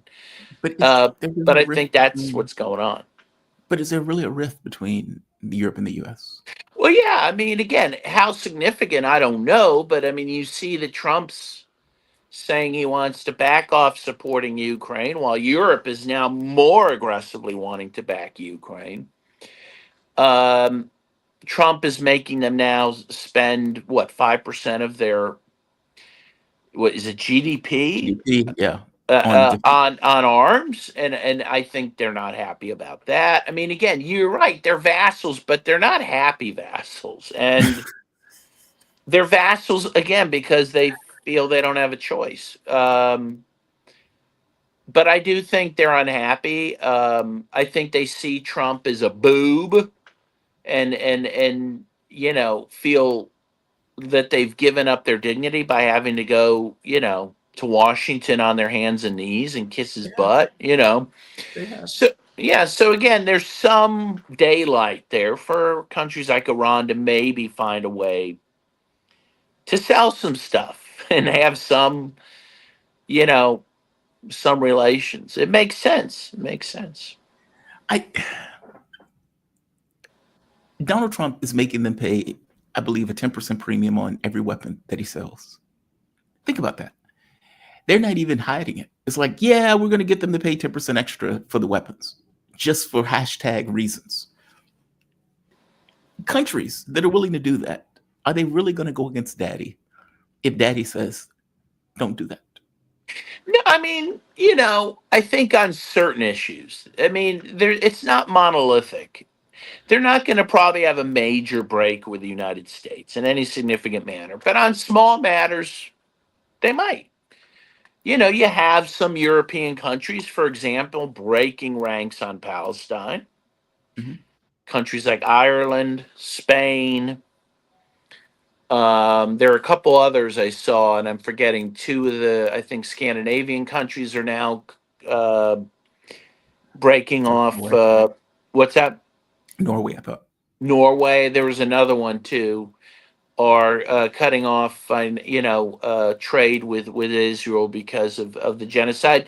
Those are ways in which it's breaking ranks. Again, they're not significant ways, but they're little ways. It's enough that a country like Iran could find a way to get something out of that. Okay, I'm just, when Iran was attacked, Europe didn't say, how dare the U.S. and Israel attack Iran. They say, how dare Iran for allowing itself to be attacked. It's true. They attacked Iran. Yeah. Well, it's true. Again, I'm sure Iran has no illusions about it. But again, they got oil to sell. They got, they're going to try to find ways to maneuver in this world. I'm kicking a horse. Yeah. It's like, it feels like groveling. Well, and it feels like groveling. I mean, they may have to grovel. I mean, they're suffering a lot economically from these sanctions. They have to take care of their own people, and they, I understand why they're doing what they're doing. And some people were critical that Russia and China didn't do more for Iran when they were attacked. Yeah. so they see the reality, that at the end of the day, Iran's going to have to take care of itself. So it's going to do what it needs to survive. I'm curious if that's going to be the case this time around, though. Like, it seems that We'll Israel see. is planning an imminent attack on Iran. Yeah, in fact, I saw maybe Iran's planning a preemptive attack just to, in the face of that, which I would support, obviously. Yeah. So we'll see, and we'll see what Russia and China will do. I don't expect much from them, given what I've seen up till now. So It's just if Iran falls, the issue for Russia and China becomes very fraught. Which, well, on it's some level, true, in a realistic sense, but they forces- allowed, Russia allowed Syria to fall, and that was surprising too. So I don't know. I'm I not don't gonna know. fight you. I'm not going to fight you on that because you wrote the book on that. They allowed Syria to fall. I mean, Well, they yeah, cut I mean, look, they have an excuse. They said, well, the Syrians weren't going to fight, so we didn't fight. But number one, they really did bow out very quickly. And number two, look at them now. They're actually dealing with this new horrible Jolani government, this Al Qaeda government that's engaged in, genocide, in kidnapping and raping women. And to keep their two bases there, they're willing to deal with Jolani, right? Again, there's no principles there. Oh, good point. Oh, such a good point. Speaking of Jolani, the ISIS commander president of quote unquote Syria is going to speak at the UN General Assembly. He has been Yeah. invited. Imagine that. The man has blood soaked hands, like blood all over his hands. Murdering Alawites, murdering Christians, basically Druze. Muslims. Yeah, Yeah. Druze. And they are literally inviting him to give a speech at the UN. That is amazing. It's shocking. It's absolutely shocking. It's disgusting. It's disgusting. And again, I don't want to be too critical, but I mean, again, that Russia very quickly was willing to deal with him in order to keep their bases there. I mean, it tells you a lot. It does tell you a lot. I mean, I'm not going to defend it. I'm not going to defend it because you're right. It's grotesque. I assume from their point of view, looking at the world realistically, they want the military bases in Syria, and there's probably not a good replacement elsewhere. Well, And so maybe then they should have fought harder to defend the Assad government. I mean, that was their option. The Jelani's forces were small in number; they easily could have been defeated. They had no aerial power. Russia had all the aerial power; they could have bombed them. I know the U.S. has aerial power and still lost the war to Afghanistan. Yeah, but this wasn't like that. This wasn't like that. This wasn't like that. Have been getting bombed constantly with air power from Saudi Arabia for the last 10 years. That wasn't enough to beat the Houthis or Ansarullah either. Well, but that's different. I mean, this was not an indigenous movement like the Yemeni movement or the Afghan movement. These are a third of the fighters are foreign fighters, and even the ones that are domestic ones are mostly from Idlib. And everyone saw them coming from Idlib to all these other cities. They could have been bombed on the road. It didn't happen. It wasn't like there was some uprising within Aleppo or within Homs or within Damascus. These people were just marching from Idlib to this city and then to that. They saw them coming. Do you believe that Russia wanted to give up Syria? No, I don't believe that. But I also believe they didn't do enough to fight it. I guess from my point of view, they're in the middle of a war in Ukraine, and it's very possible that they're overextended, just like the Rand paper wanted to imply. We need to overextend Russia and Ukraine, which prevents them from getting involved in other theaters around the globe. Well, but they were already involved in Syria. They had fought there for years to defend Syria. to give it up that easily it's a lot of us are scratching our heads. And if Iran falls, as you say, they'll be in big trouble, and Syria falling will help Iran to fall. I mean, everyone Agreed. knows that. Agreed. These are dominoes. Yeah. So, again, I don't want to be too critical, but I mean, again, just looking at the world and looking at reality, we as leftists cannot count on Russia, cannot count on China to do the right thing. And, that's just a fact. It's just a fact. And I guess I'm reacting to a certain naivete amongst many leftists in believing otherwise, and kind of, I think, trumpeting too hard what the meaning of BRICS is and what the nature of the governments in Russia and China are. But see, Russia's not a leftist government, though. No, and that's the point. But a lot of leftists act as if it is. It's like the vestigial or the residual of the Soviet Union, and they're like, yeah, but it's not a Russian. It's just the way that Zionism and Judaism is conflated by both sides. Both sides conflate the Soviet Union and Russia, and they're not the same thing. Yeah. And Lavrov, the fact that he wore a sweatshirt with the CCCP on it doesn't change that. Do not be fooled. Fair enough. Daniel, thank you for this. Oh, by You're the way, very do you welcome. have anything else to say on him going to the UN? I got to be honest with you. I don't quite get this invite. I mean, I know that they're trying to dress him up. It's like we're going to dress him in a suit. I was about to say something pretty horrible and racist because I think he's a horrible person. But I know they're going to dress him up in a suit. They're going to shave his beard. They're going to take off his turban. They're going to say, hey, here's this new person. Donald Trump shook his hand. Everything is great. Pay no attention to the Alawites being massacred. Pay no attention to the Druze being massacred. Pay no attention to the Christians being massacred. Pay no attention to the destruction of this state and the murdering of the people within the context of the state. We're now going to seal the deal by having him speak at the UN. That's amazing. Well, he's being invited as a head of state. I mean, the problem is that he's been recognized as the head of state. That's the problem. Once he is, September is when the new session of the UN starts, and there'll be a lot of heads of state speaking. So the sin is not him coming to speak at the UN. It's that he should not have been recognized as the government of Syria. And that, unfortunately, has already happened. Yeah. Just think, take decades, spend billions of dollars, hundreds of billions to overthrow a state, or billions to overthrow a state.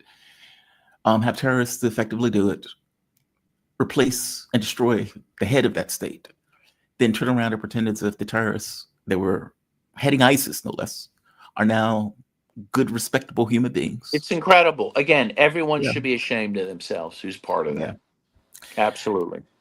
Dan, you're fantastic, man. Thank you. I appreciate your dose of reality on BRICS. I guess I hadn't thought of it in those terms. Like, from a leftist point of view, I guess I never looked at BRICS as a leftist organization. I just looked at it as a bulwark against the current order, just like a force for multipolarity. But you make a good point that this is not an ideological vision. This is a purely realist, material vision where they would make exchanges when they need to make exchanges to get from point A to point B. It's not a vision type thing per se. Oh, that's a good point. You're going to rile people up with that. I know. Yeah, I enjoy it. All right, I do that. Dan Kovalik, American human rights, labor rights lawyer, and political activist. He previously taught at the International Human Rights, at the University of Pittsburgh School of Law. Dan, you have a fantastic rest of your day, man. Thank you for this. You too. I really appreciate it. Thank you very much. Bye-bye. Bye-bye. All right. Dan is awesome. He is awesome. And like I said, he's going to rile some people up, but maybe they need to hear it. That is an interesting conversation because I guess there are people, and I guess I find myself on the left, who look at BRICS as it's the hope of BRICS, right? This idea of what can BRICS be in regards to the world. And Dan's point is like, dude, this is not an ideological organization.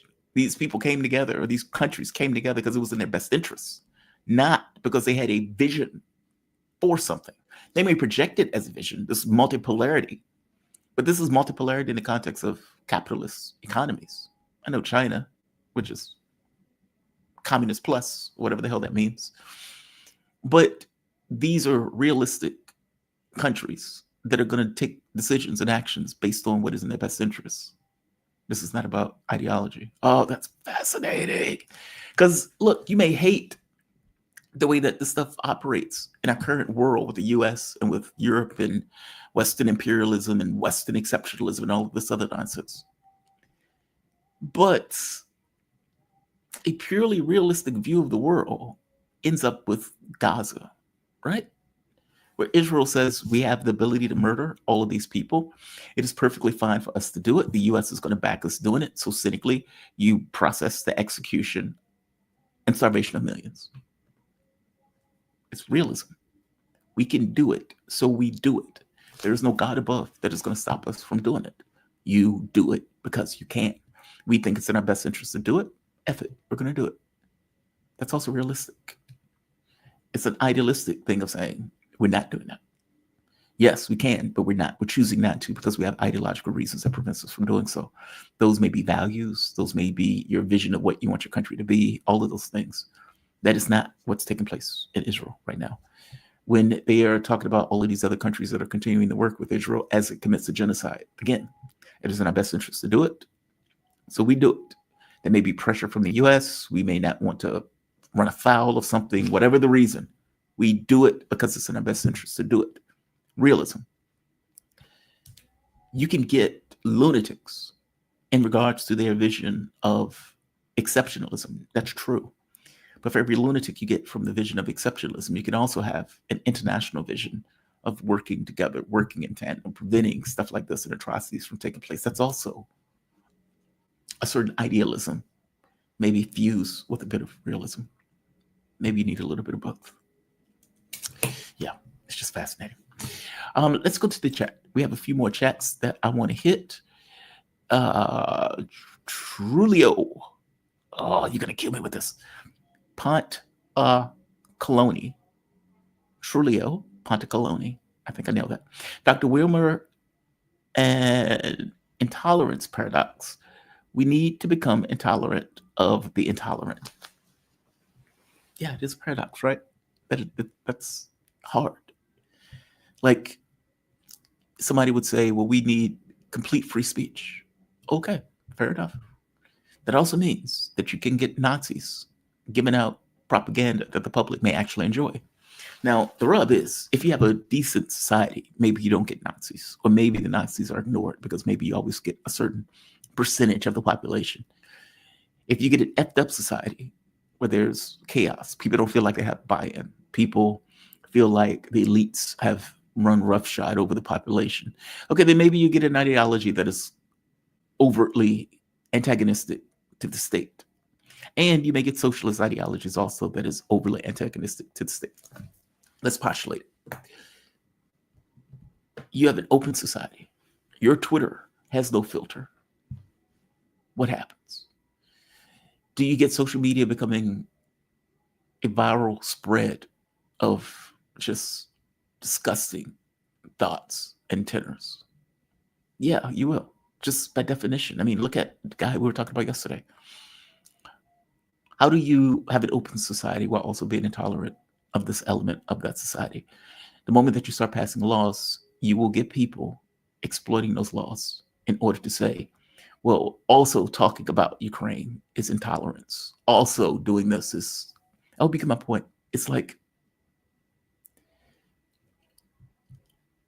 yeah, laws are not enough. There needs to be something else. We're missing something as a society. Something is missing. Trulio, something is missing. I agree. Intolerant of the intolerant. Agreed. Jamal, you are wrong. Morality is not relative. Oh, here we are. Morality is not relative. Okay. Fair enough. If I'm wrong, I'm wrong. Fair enough. I just think it's relative to your environment. You can be as moral as your environment allows you to be. Period. Otherwise, people are not going to be it. They're not going to set.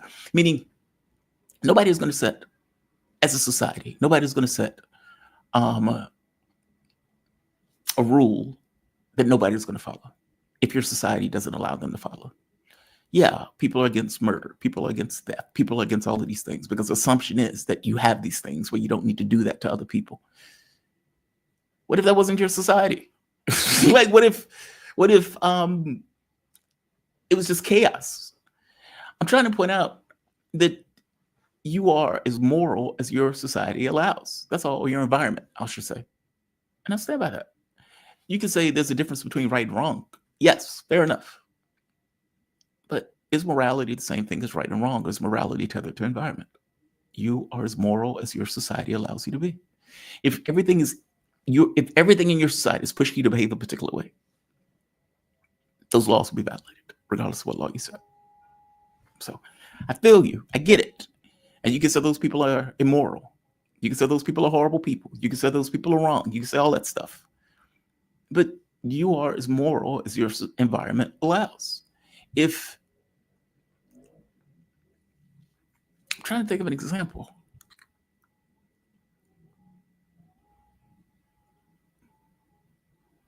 Yeah, I'm blanking on an example at the moment. But I stand by that. I think people are as moral as their society allows. You can say morality as an abstract concept is somehow the same. I would even disagree with you on that. What people would consider moral would be different things. I mean, yeah, you're not going to get an agreement on that. Morality is not objective, if that makes sense. There are going to be debates. There's going to be fights. What's right? What's wrong in the situation? What's true in the situation? What's the best thing in the situation? What's moral in the situation? You will get differences of opinion on various issues across the board. What is moral for criminal justice?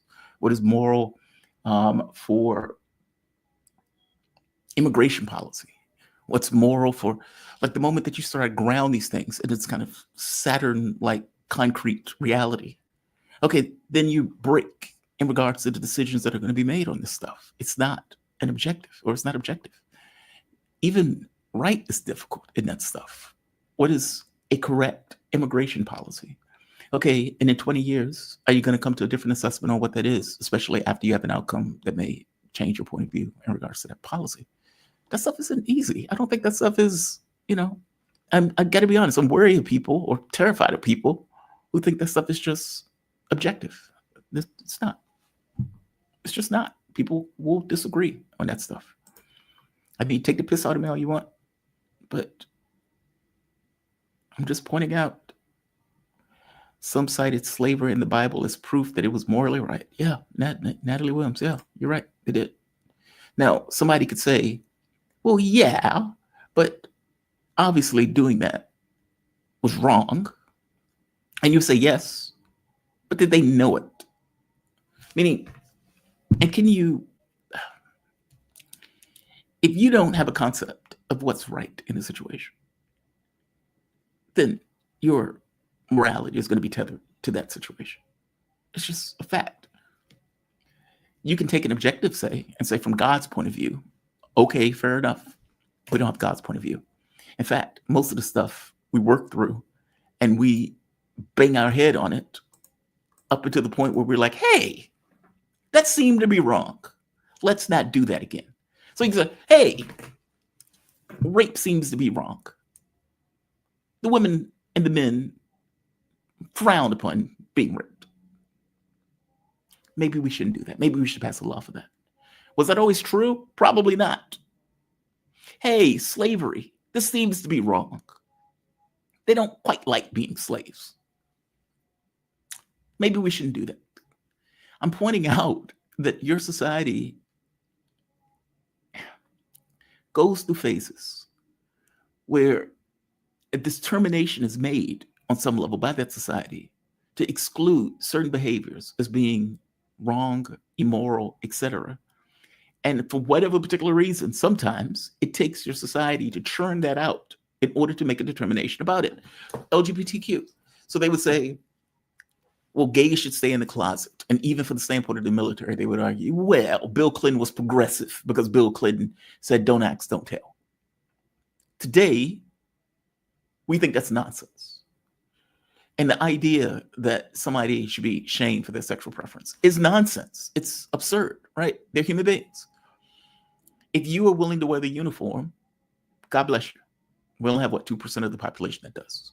Whether you're gay, straight, whatever. If you put on a uniform, you should be treated with respect and thanked for it. It doesn't matter your sexual preference. I'm saying the same thing is true in the way that people live their lives. It took society a while to get to that point to realize, hey, they're just human beings. They're not aliens. So, maybe we shouldn't treat them poorly. Blacks, same thing. You can go down the list of all of these items where society took a while to realize, okay, we're more comfortable with this. Some things take longer than others. It's not that I like it. I'm pointing out that you, on many respects, are moral as your environmental laws. It's not objective. It's a subjective process. Not that I love it. It's just how we work as human beings. By the way, take out humanity. Just take out individual. Are you telling me that you know right from wrong in every situation as you are in your 20s, your teens, your 30s, your 40s? You don't. You figured it out along the way based on consequence. I did this, the consequence was wrong. I had negative outcomes. These are not things that I necessarily want to put out into the world, so I need to stop doing these things. And you hit your head on something else. Oh, another decision, that's wrong. I need to do better on this, etc. I'm saying society is the exact same way as a human being. It's just a larger expansion of humanity. So, all right. It's one thing to defend your country, but another to invade a country. Yes, it is. Yes, it is. That's just wrong. That's just wrong. Most of the time. Most of the time. I mean, what if you had another country that was putting military on your border? Then what? Then what? I'm just saying. All right. We have come to the end. Shout out. Why is my picture so high? Why is the thing so high? What the hell is going on? Okay, I'm gonna have to fix the camera. Guys, I appreciate you all. You all are fantastic. I thank you for everything that you gave to the show. What is this? You dabbling in moral relativism.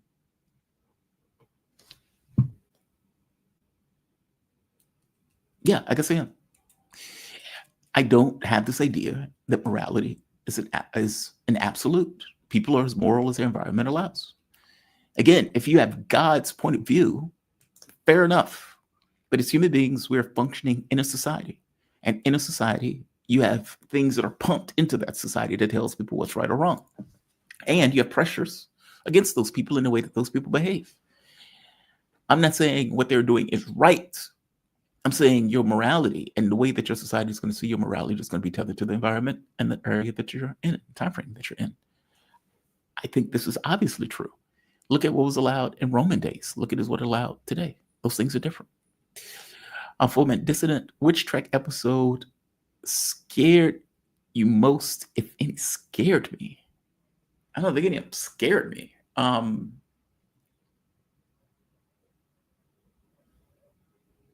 Scared me. Yeah, I don't know what scared Foment.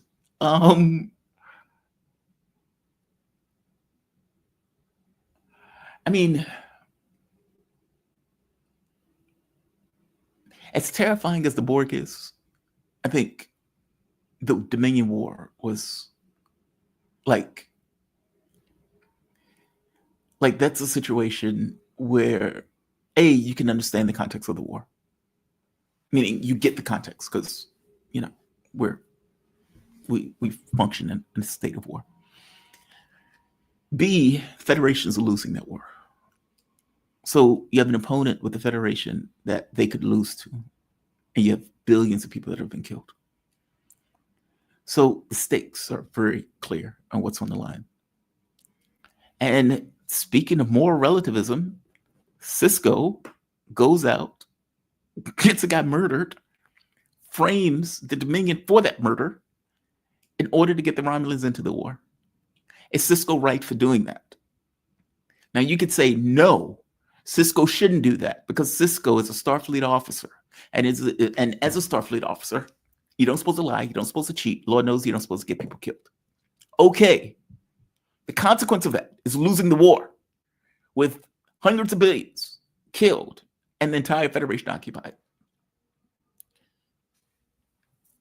Is it right?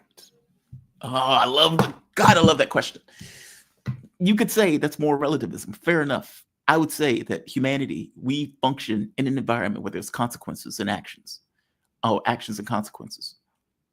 In that situation, Cisco was damn right to do it. And Cisco would have been selfish as all hell if he would have let his integrity stop him from doing something that was in his interest and the interests of billions of people in regard to the Federation. That's my point. Thank you for that moral relativism. Morality is an instinct. A person without morals is a social monster. Agreed. Agreed. I think people, unless you're a sociopath and even the term sociopath, right? Your society has geared you in a particular way to teach you that these are the things that you're supposed to do, despite the consequences of those things to other people. Sociopaths agree, or psychopaths agree. They may not have that instinct. I guess,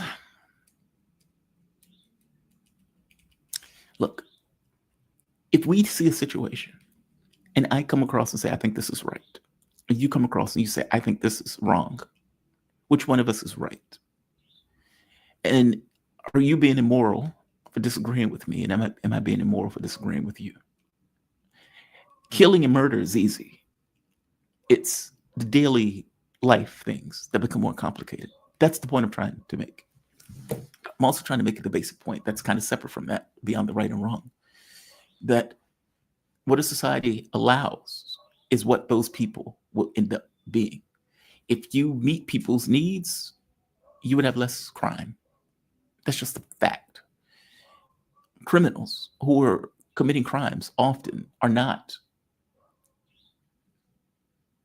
They like to make it act as if it's an irrational act. Oftentimes, crime is not irrational. You gauge how much can I get? What is the threat of me getting picked up? Okay, that's not irrational. You're making a calculation in that process. With the law coming into play to create leverage to try to change the calculation into don't do this, don't do this. Like, if you had a better society, you have less crime. The fact that your society is effed up, you have more crime. I'm saying that is kind of making my point. You are, on some level, what your society allows in regards to morality. There are some people who buck the trend, who are further on that end, but most people in the middle. Take the piss out of me all you want. It's what it is. It's my point of view. I could be wrong. I always point out I could be totally wrong. I could be totally wrong. Morality is an instinct. A person without morals is a social monster. Yes. Yes. All right. Feilu, yes. Again, I have to agree with you, sadly. Feilu, what did Feilu say? Where's Feilu? Feilu, okay. Red axis, it could also say if humankind. Okay, what did red axis say? Yeah, we have to find ways to keep humans busy. I'm not sure UBI is a good solution. See, but that's just it, though. I agree with you that people should be busy. But does it have to be? I want people to have things that affirm themselves.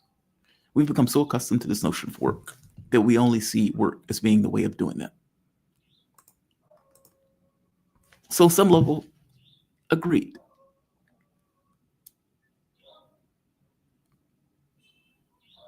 But we need something. The more stress you put on the population, if that population needs things in order to live and survive, they will do things to get those things. It's just the way people are. All right, I'm ignoring the role of material conditions in morality is deeply bourgeois. Exactly. Thank you. Precisely my point.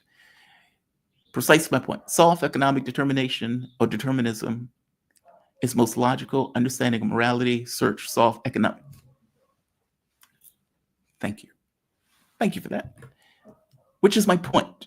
Environmental conditions sets human behavior. Human beings are not separate from the environment to which they operate. They're not a thing in space, floating in the ether. I can be fantastic when I'm by myself. Put me with another person, maybe, maybe not. Do I have the things that I need? Again, fantastic. Put me in a situation of stress where I need to get things. Oh, I am very focused on the things that I need to get. Material conditions matter. And human beings, absent of those things, will be different human beings as opposed to human beings who have the things that they effectively need. This was a Quark line, right? What Quark is telling Nog, he's like, look, I get you don't like our kind, but if you have human beings, you think these human beings are nice, happy, jovial, that they're friendly, they're all those things, as long as they have the things that they need. Take away the things that they need, and they become as bloodthirsty as any Klingon that you've ever noticed. That was Quark's point to Nog. And I'm saying Quark is right. Human beings are air, water, a certain sense of connection to the environment and the people that they're in, adequate food, education, etc. There are things that a human being needs. What is Maslow's 5 theory of needs or whatever the hell they call it. I'm trying to point out that absent those things, people are damaged. That's the only point I'm trying to make. It's not like people are functioning in a vacuum. I don't even know how this is debatable. But okay, fair enough. Fair enough. Zionists, jihadists, or crusaders are the same fanatics from all 3 Arabic religions. Manny Rose, fair enough. They are fanatics. They are fanatics. All right. Did I get everything? I want to make sure I didn't miss anybody. What is this? And the name, Ratso B. Harris. Thank you for that. Morality is an oh, wait a minute. I missed something. What did I miss? Okay, I didn't miss anything. I got everybody. All right. We have come to the end. It's like after you talk for 3 hours, your brain starts getting foggy. I want to thank all of you. You guys are fantastic.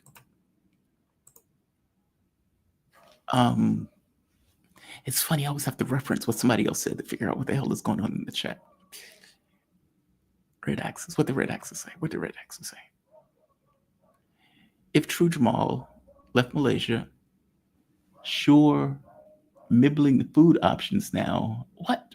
What is this? If Jamal left Malaysia, I don't know what mibbling the food options now, not me. You know what's funny? I'll tell you a bit of my experience today. So, and we can end it on this. I was at the clinic. I had a doctor's appointment here.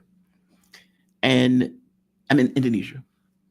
And at the doctor's appointment, I'm sitting looking at the TV. And I see South Korean president meets Trump. Now, I can't read it because it's in Indonesian, and I don't obviously speak Indonesian. This is not like Malaysia. In Malaysia, most people spoke a little bit of English. Here, they don't speak English. They don't speak English. You got to figure it out. And I'm looking at the thing, and I see Trump, and I can notice South Korean. I can make that out. And then I see Peacemaker. My first thought was the movie or the television show. What does Trump have to do with the TV show Peacemaker? And then after a while, it took me to say, oh, the South Korean president is calling Donald Trump a peacemaker. It's like, oh. And the nurse like, you okay? Now, I cannot explain to her because she doesn't speak English the absurdity that is on her television screen. With that, I can just say, sorry, TV. Just crazy. Just absolutely crazy. Please get the book Alien Interview, Lawrence R. Spencer. Is that the one with Lysira? Is that the one with Lysira, I believe? missing Malaysian food. I am not missing Malaysian food. You know what's sad? I cook most of the time. I was in Malaysia. I ate at home. I ate at home. I'm very choicey. My mom can tell you I'm very choicey. Very, very choicey. Very, very choicey. Extremely so. My uncle used to be like, that boy better bring his own food at the cookout. I don't know if this is the one with Nasser, the quote unquote reptilian that showed up at the they probably said, what the hell is he talking about? The reptilian that showed up. Choicey, yeah. I am very specific with my food choices. They're very narrow. It has to be very simple. I need to know what I'm eating, and I don't tend to mix my food. I'm the kid who's like, oh God, that thing, this is mixed with my potatoes. I can't eat this. I'm that guy. I'm that guy. Yeah. 1947 Roswell by Army Nurse. Okay. I know the book that you're referring to. I think I even have that book, if I'm not mistaken. You must understand that I'm very cynical. Like, I would read stuff that is just interesting, even though I don't believe it. It's just an interesting story. It's data to be referenced later, just in case my cynicism was wrong. I think I may have the book. Yeah, I may have that book. Yeah, the point is knowing. Yes. The point is knowing. And there are a few books like that you read just because they're interesting, not because they're true.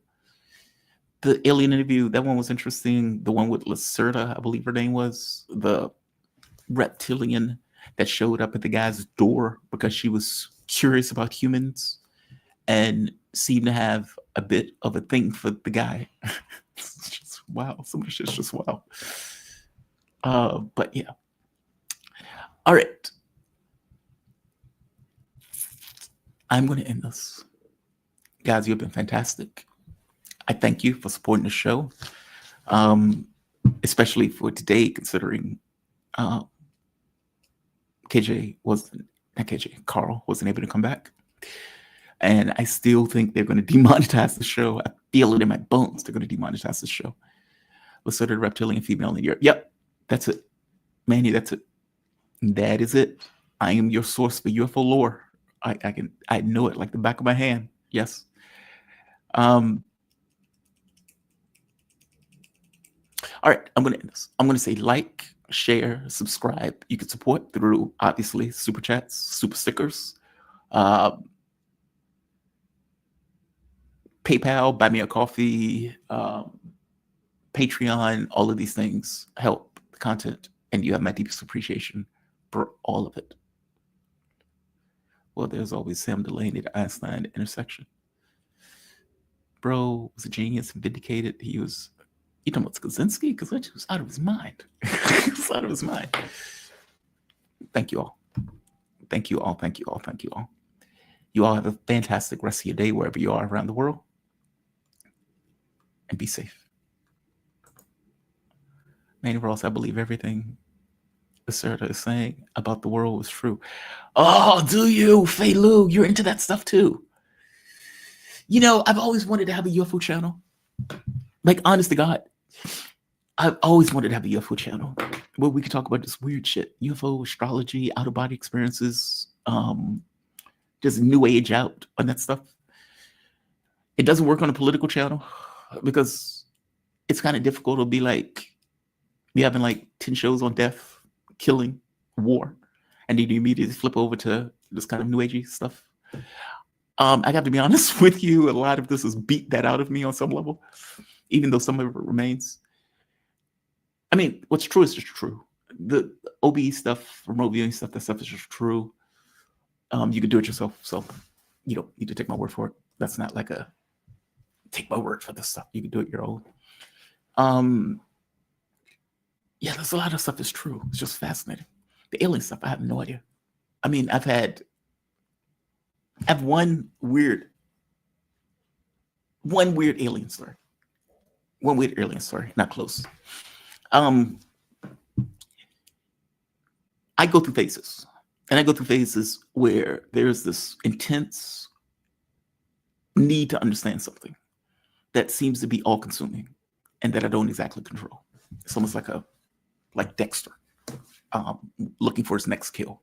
It feels like that. It feels overwhelming. People who are around me at the time, oh, it sucks for them. It sucks for them. I have a single track mind. I can't think of anything else. And I went through this period with the New Age stuff, and I went through this period with the UFO thing. Because my thing was like, if this is true, how do you prove it? It's one thing to believe something. Belief doesn't really get you anywhere. You either believe it or you don't. Truth is different. And truth is experienced. Those are different things, if that makes sense. Somebody can say, I can read a book on OBs or astral travel or whatever. But is it true? How do you know it's true? And you can say, well, I trust this guy. This guy told me that. Yeah. But you don't know if it's true. You didn't experience. Experience is different. Read every book in the world you want about jumping out of an airplane. Until you do it, it's not the same, right? I was so preoccupied at that time. And God, man, my wife, she suffered. God, she suffered. And then you get into your mind, how do you experience this? How do you make this real? How do you have people who said they made contact. How do you do that? How did they do that? Okay, some people are random, right? A farmer was walking in the middle of Arkansas, gets picked up and they put something in his ass. That is not a good outcome. That is not an outcome I want. How do you avoid that? How do you avoid that? While simultaneously trying to make some kind of contact that doesn't freak you the fuck out. And even getting freaked out, the truth is acceptable in the context of getting freaked out. Meaning, I would accept the freak out if I get the truth. I started studying all of this stuff, trying to figure out, how do you make contact? How do you make contact? How do you make contact? And I went through this phase of meditations. I went through this phase of all of this stuff. And weird stuff started to take place in life. Now, for me, I just said, okay, this is my subconscious effing with me. But then there was a sighting, right? Like when I was in Egypt, for example, we were driving in a car. We were coming out of the airplane. There's this tiny light I'm watching in the sky because I used to sky watch. My wife is not paying attention. Or my ex-wife is not paying attention. I think at it, and the thing blows up just like a sun, like a miniature sun in the sky. I get super excited. I turn to her and say, hey, look at this. And as she's turning around, the guy goes into a bridge. And by the time we come out, we're in a different location. Like, motherfucker. She's never there to see it. Like, anytime this stuff happens, she's never there to see it. There was another situation where we're coming out of the house. Both of us are going to work in the morning. There's something that flies by us so fast. It ball-shaped. It had like an aura around it. And it zoomed by. But it was so fast that it was like a snapshot of like, whoa, what the fuck was that? And she says, I was like, did you see that? She says, yeah, I saw something. I go, what did you see? Yeah, I'm not sure. Round, distorted space, kind of like a like heat coming off a thing. Happened so fast, you couldn't place it, right? It's just bam, that goes. All of this culminates once into a dream, in fact, 2 dreams, that scared the living shit out of me. I've never been more scared in my life in a dream. Usually I'm a badass in my dreams. Like, I don't know the last time I've had a nightmare. In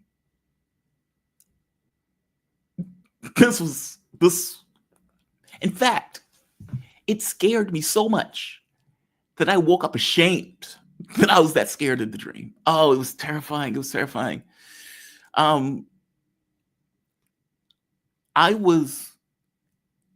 All right, so I'm laying in bed.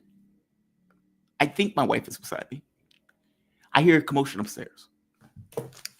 I get up. This first instance, I get up. I walk to the door, and as I get to because the way the architecture was set up at the time where her and I lived, downstairs was a bedroom, upstairs was a living room. It created like an insulation in the house. She stays in bed. I get up. I walk to the door, and she says, "What's wrong?" I said, "There's something on upstairs. I'm going to check." And she says, "Okay." I grab the door, and I am frozen. I can't move. She says, "What's wrong?" I say, "I can't move." And I hear commotion upstairs, and I hear something coming down the steps. In my head, I'm screaming, "No, I know what this is, right?" Like, no, this is not what I want. I wake up in absolute terror. I've never been terrified in a dream before. Fast forward, and by the way, ashamed. It's like, dude, you have meditated, you've wanted some verification and all this other shit. Even if it's your subconscious effing with you, how are you that terrified? I was terrified. Shit's intense, right? Being frozen is intense. A month later, everything stops. A month later, same situation. Laying in bed, hear something upstairs, can't move, frozen. I'm in full-blown panic. Like I am, oh, never go for retarded. I am in panic mode. I can hear something coming downstairs. I hear what I think is my wife. And in retrospect, it can't be her. And I don't even think I heard it audibly, but I'm not sure. But she says, "Look, you should calm down. You can't do anything about it at all. This is what you wanted." And in that moment, I try to get myself together. It's like, okay, she's right. Get your shit together. Just keep it together, keep your shit together. And I am talking myself down. I'm trying to like chill the fuck out. As I'm trying to chill out, still frozen, by the way, I hear something break the seal and come into the room. And I hear something move around the room. At this moment, I am less freaked out and I'm just more curious. My curiosity goes off the scale. And I'm like, all right, they're in the room. Something is in the room. You can't do anything about this anyway. What is it? Meaning I've gone through the fear thing, right? I'm at the curiosity stage. And my curiosity is peaked at this moment. And I hear he's curious. He wants to know. He wants to see what's going on. The moment the curiosity took over from the fear, I was allowed to move. I could move. And as I pull my head up to look up, there's a African-American woman staring me in the eyes. And I think to myself, bullshit. I was like, this is bullshit. And I wake up. I felt prouder of myself, weirdly enough, for being in a dream state and being able to keep my shit together. Because in a dream state, you couldn't tell you were in a dream state. And you were effectively like just functioning as you. But God, man, it is a terrifying experience. That shit is terrifying. Even with my subconscious fucking with me, it is a terrifying experience. And everything stopped. There were no more anomalies. There were no more weirdness. There was no more dreamscapes. There was nothing else. It just, after that, it just stopped. It was just strange. A very weird, very strange experience. But I wanted to know. Get the books on Charles James Hall and the Tall Whites. I don't know if I buy that story, Manny. I know the story you're talking about. I've even seen his documentaries. I don't know if it's the way he talks or the way he gives and relays the story. Look, I told you, I function better through experience. I just do. It's just the way I am. For me, this is just content. It's, this person had an interesting story. Is it true? I don't know. Well, could be just trying to sell a book. I don't know. So I do accept it. I have read it. Or at the very least, I've watched all of his documentaries. I don't know if I've read the book per se, but I know who he is. I know exactly who he is. Yeah. The Tall Whites. He was like, they could go to the casino at times and put on a suit and you would never know who they were. Yeah. David Jacobs is terrifying. Oh, he is fucking terrifying. David Jacobs is terrifying. Look, there's some people in ufology who have this rosy space brother point of view of the world. David Jacobs does not have that point of view. David Jacobs is like, they're invading. In fact, I think he called his book Invasion, where he is recounting story after story after story after story. And all of them are just terrifying. He was like, they took this person, they raped that woman, and they took her ovaries out, and they made a baby out of it. It's like, whoa, okay, man, okay. You're being very aggressive right now. Calm down. Yeah, Jacobs is intense. The space brother thing, when I was in my 30s, I believed in space brother stuff. That was me. New Agey. It's like, I want to go out of body. I want to do this. I want to do that. And then you get to 40 and you start doing politics. And you realize, oh God, these people are monsters. And if these people are monsters, what stops anybody else from being monsters? Like, meaning, everybody's talking about disclosure. Okay. You are talking about a black box. We're not talking about classified stuff that the US government is doing, like wars that it's starting, things that it hides from the public. We're talking about something that is a black box, even to most members of Congress. And what comes out that box is you get somebody comes out and says, hey, I saw what was in the box. Just take my word for it. This is what's true. Now, do you really trust Chuck Schumer? Do you really trust people like Anthony Fauci? People like any rando Congress member? Do you really trust these people to be honest arbiters of what's true? Or do you trust your political actors to give you a point of view? Do you trust Donald Trump to give you the straight facts of what's taking place? Do you trust J.D. Vance, Marco Rubio, these monsters, to give you the straight details about what reality is in the sense of the box that they've looked into and they've come out and related to the world? Do you think they're truthful in other circumstances? And if you don't think they're truthful in other circumstances that you can verify with your own eyes, why do you think they're truthful about what comes out that box? Do you think they work for their own ends? Yes. Do you think their own ends may not be the truth, or is only cut in a way that suits their interests? Yes. That box is terrifying because you don't know what's in it. B, the people who are going to relay the information associated with whatever comes out of it, you can't trust them. So you're stuck in this kind of quagmire of a hall of mirrors in the dark on some level. It's terrifying. I don't know how you get any real information out of your government that's going to be cut in a way that's honest. And regardless of whatever's out there, threat, friend, foe, somewhere in between, neither an enemy or friend, just kind of like us, work for their own interests. You got to deal with that. Now, it is a hard prospect to tell people that their reality is wrong. God, man, I gave monologues on this on a radio show. It is very difficult for people to accept that what they understand of reality to be is wrong. Your perception of physics, what is allowed, is inaccurate, or at the very least incomplete.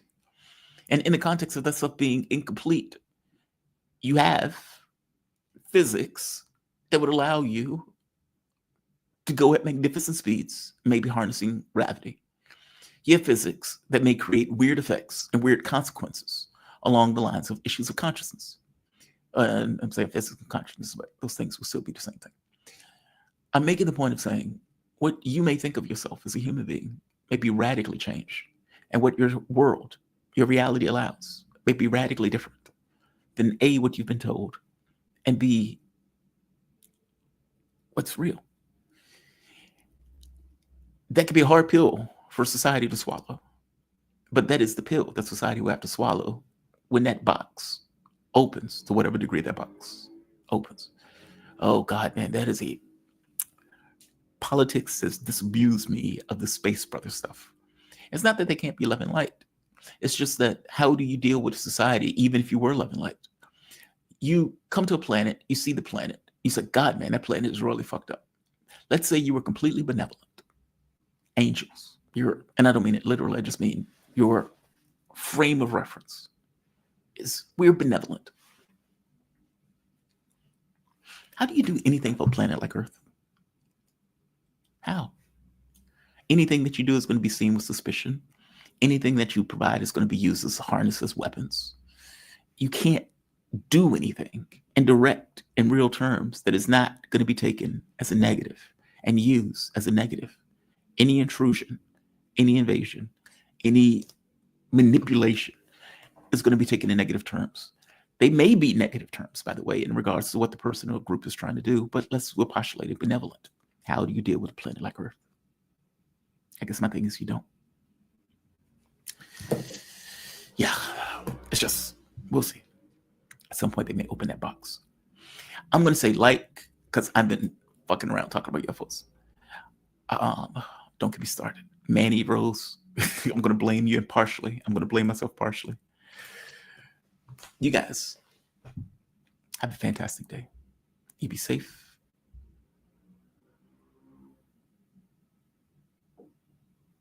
But see, Gorilla, I don't think that's true. You may have ideological societies. You may have ideological societies. That's not unheard of, right? China, on some levels, is an ideological society. They're not invading other countries, at the very least, not trying to. The US is an ideological society in the way that it does invade countries. There's a workable point of view that your countries go with, even if it's just how do we maximize profit? That's a workable point of view. That's an ideological perspective. Yeah, you get gain out of it, but it's still ideological perspective. I feel you. All right, I'm going to say like. I'm going to say share. I'm going to say subscribe. I want to thank all of you that has donated. You have paid for the show today because the show is going to be demonetized.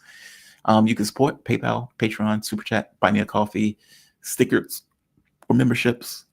And I will see you bright and early tomorrow morning. Science of Bohr's affinities. Yeah. Where have I heard that from? The vacuum, something Bohr's a vacuum. That's the way it's usually said. They don't have Bohr affinities. Affinities show up, it just means it got something wrong. Like speed of light. Okay, this goes to infinity. But is there something on the other side of infinity that we're just getting wrong? Probably. All right, be safe. You guys have fun. And thank you immensely. I will see you bright and early tomorrow morning. Jamal Thomas Morning Show. Signing off.